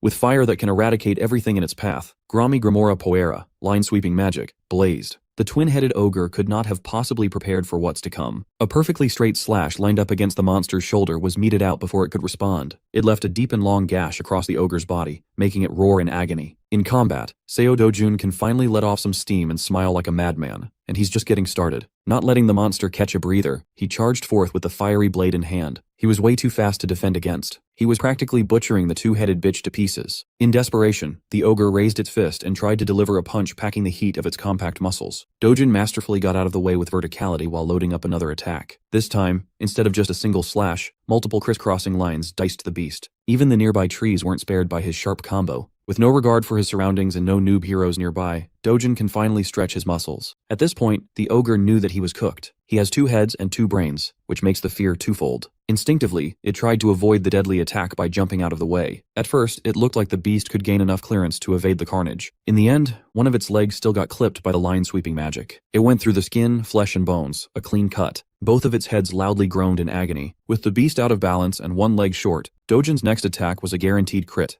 Vandayan Swordskill's second form is a brutal stance that can cut even the mightiest foes into little bits and pieces. When the twin-headed ogre landed, it looked like it was raining meat. Dojin took a deep breath and stashed his sword away. He then turned his attention to the dungeon's rift core up front. Staring into the eye of the abyss, he carefully took note of the core's properties. He noticed that the dark mana density near it remained consistent with no change at all. That means the core doesn't have anything to do with the anomaly. It's highly likely that the dark mana is being pumped by an external factor. Someone is doing this purposefully. To flood a rift zone with dark mana at such high levels would require serious power. Dojin estimates that someone at the level of an undead lord or imperial lich must be behind this malevolent tampering. But if a being of that level is really responsible for the anomaly, most life on Earth should already be enslaved as undead soldiers. It's hard to identify an immediate suspect at this point. In any case, closing the rift won't be the end of this anomaly if an external factor is behind it. Dojin clenched his fist and punched the ever-living shit out of the rift core. A single strike was all it took to crack that swirling mass of energy. The cracks quickly spread, and the whole thing shattered into little shards. Dojin has taken it upon himself to investigate and track down whoever's messing with these rifts. Back in Brazil's hero headquarters, reports regarding the multiple expeditions have reached the association's president. Reading through the comprehensive rundown of what's been happening around the rifts made him shiver. Every line of text documenting the expeditions was unbelievable. On one side, they dispatched a 3-nation joint team of experienced heroes, yet only one S-rank hero made it back alive. On the other side, a single Korean team managed to close their rift with 0 casualties. The HQ is still receiving breaking updates from other rift zones.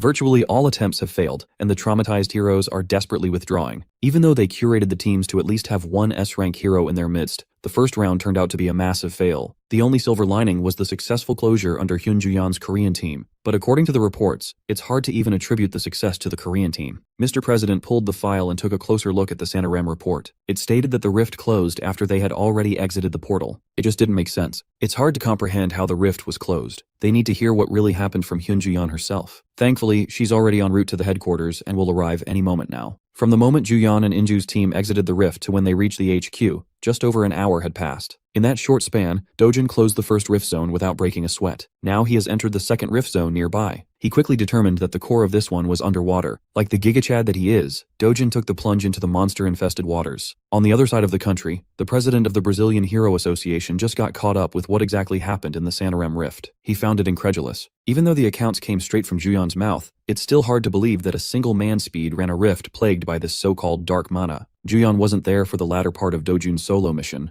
but she is 100% sure that he took care of the problem by himself. The president was forced to come to terms with this fact. He shared some classified info with Ju-yeon regarding the catastrophic failure of the other teams. Multiple S-rank heroes have died in other rift zones. Without mincing her words, Ju-yeon admitted that she would have been part of that statistic if not for Dojin. Based on the current information that they have, it's hard to believe her report. But she also relayed valuable intel about the dark mana that supercharged the monsters to possess power surpassing even S-rank heroes. Ju-yeon was calm. She shared what needed to be shared. It's up to the association whether to accept it or not. To make it even harder to believe, they just received reports that several southern rifts around Santarem have been closed. The president reckoned that those ones must have been spared from dark mana's influence. Ju-yeon warned the president not to think that way. She asserted that every rift's danger level is nothing like before. The first sign was a different entrance color than normal. For now, that's the only way to check if a rift is a death trap or not. Mr. President immediately notified his team to verify every rift entrance across Brazil. While he was coordinating with his people, Ju-yeon stood up and left. Her job is done here. On the way out of the office,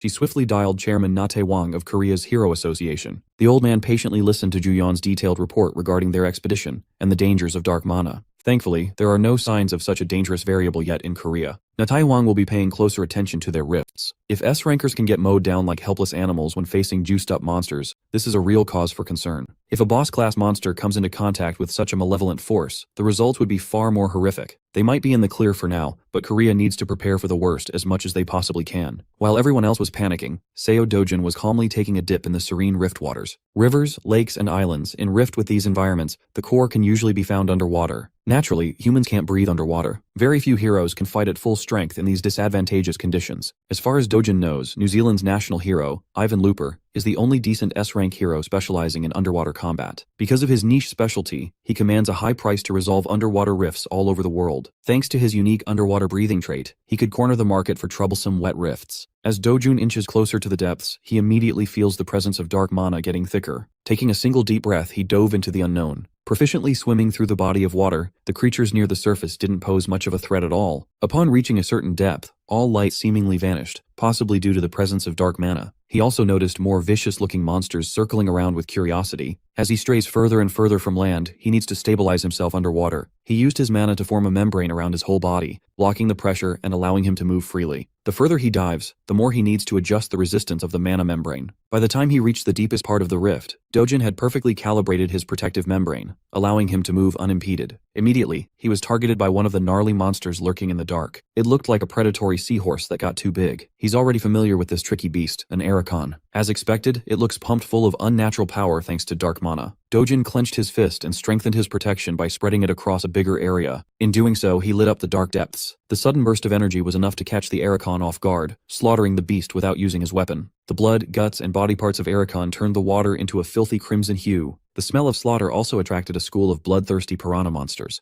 These opportunistic carnivores greedily munched on the Aracon's disemboweled carcass. While the first wave was busy munching on the Arachon chunks, the next wave fixated on Dojin. Dojin reckoned that if Ivan Looper witnessed what he's seeing right now, that guy might piss his swimsuit. As soon as the second wave of piranhas entered his kill zone, Dojin dispatched them with ruthless efficiency. Unbothered by the water's instability, he keeps perfect control of his body. He hunted down more Arachons. He even punched a shark on its abdomen. With his feet planted firmly on the bottom, he threw a slew of punches at speeds no different from on land. He was killing fish left and right. As his kill count increases, more hungry beasts gather around his position. Dealing with these small fries is admittedly a pain in the ass. For now, Dojin chose to reposition. He picked a direction and bolted away. While he was running away from his fishy foes, he was struck by a sense of unease. He noticed that he had reached an area where no other creature dared to venture. In front of him, lounging on top of a stone bed, was a peculiar one-eyed fish. Dojin immediately recognized that son of a bitch. This eerie-looking fish is an acromos. Dojin didn't expect to run into a familiar beast here today. It got him excited enough to crack a smile. In the previous world, everyone whose name became etched into legends had one thing in common. They all hunted the infamous acromos when they were just nobodies. For the current him, this is a golden opportunity that he can't let slip by. Coincidentally, the core of the accursed rift zone is neatly hidden underneath the acromos's lounging spot. The flattened fish with a gold and purple eye positioned itself for combat. Dojin did the same by planting his feet securely on the waterbed. These creatures have no natural enemy in the wild. Whatever it faces, it simply creates a subspace and swallows any threat whole, a real throat goat. As expected, as soon as he approached close enough, the subspace expanded in an attempt to suck everything in. Dojin struggled with avoiding the worst-case scenario of getting one tapped before he could even get started. After narrowly avoiding the initial expansion, he scoffed and meticulously moved around the narrow gaps between the subspace. His movement was fluid, avoiding the infinite void on the other side of the creeping subspace. The Acramos kept its singular eye on the troublesome human while Dojin went Super Saiyan. In his current position, beating the fish to death would be quick and easy, but if he goes down that barbaric path, he will not obtain its subspace. The only way to hunt this thing properly is through the use of pure mana suppression. This way, he can kill the Acramos and keep the subspace intact for the taking. Using mana quality and brute force, Dojin pushed his output to the limit and overpowered the expanding subspace. The light and destructive power of his pure mana claimed the lives of other monsters lurking nearby. Those poor fish didn't know what hit them. Dojin didn't give a fuck about the small-time collateral damage. He was more concerned about Acromos's pushback. The more he tried to resist and close the distance, the more concentrated and viscous the subspace became. He's already pouring out a staggering amount of pure mana, and his tank is quickly bottoming out. He's got no other choice but to try and absorb the dark mana from the deep. In doing so, he opened his body to receive the malevolent energy while purifying and emitting it in quick succession. Dojin was clearly pushing himself past his body's limits. He felt a streak of blood escape his nose. Coughing up some blood, he might have overestimated his body's capacity. Meanwhile, the Acromos was staring him down with that enigmatic eye. Refusing to let go of the golden opportunity presented before him, Dojin chose to say fuck it and went all in. A few moments later, the serene flow of the rift water was interrupted by a forceful emergence. Seo Dojin managed to pull the Acromos out of its home court through sheer will. Now that they are on land, the tables have turned, and Dojin swiftly grabs hold of the subspace. In his hand is an infinite void that can be used for a wide variety of purposes. As soon as the subspace was snatched away from the fish, it lost the light in its eye and succumbed to death. Its lifeless corpse dropped back down in the water while Dojun unconsciously slumped on land. A few hours later, before the sunset, curious birds gathered around the passed-out Dojun. He awoke with a sneeze, his body purging out the water that got into his system. The birds were naturally scared away. Dojin opened his eyes, still exhausted from the intense underwater fight. Thankfully, his wet bag and sword were not lost. It would be a huge hassle to go back down that dark water to search. Remembering what he had just accomplished, he sat up and tested his new power. Firstly, he conjured pure mana around his arm and felt the quantitative change it had undergone. It's apparent that his mana capacity has increased by a ton compared to before. Fighting that flat fish and risking it all would have been worth it just for this. But the main prize at the end of that suffocating fight was his newly stolen subspace. This is the biggest gain he scored from this Brazilian trip thus far. Now he doesn't have to lug around his bag and sword. He can just store them in the void, free from the shackles of carrying his loot and weapon. Dojin happily stood up and stretched his limbs. He's already got a massive haul in this rift. It's time to call it a day. With the boss taken care of, he can just close the rift real quick and head back to the lodge. It's a beautiful and productive day to be a subspace thief.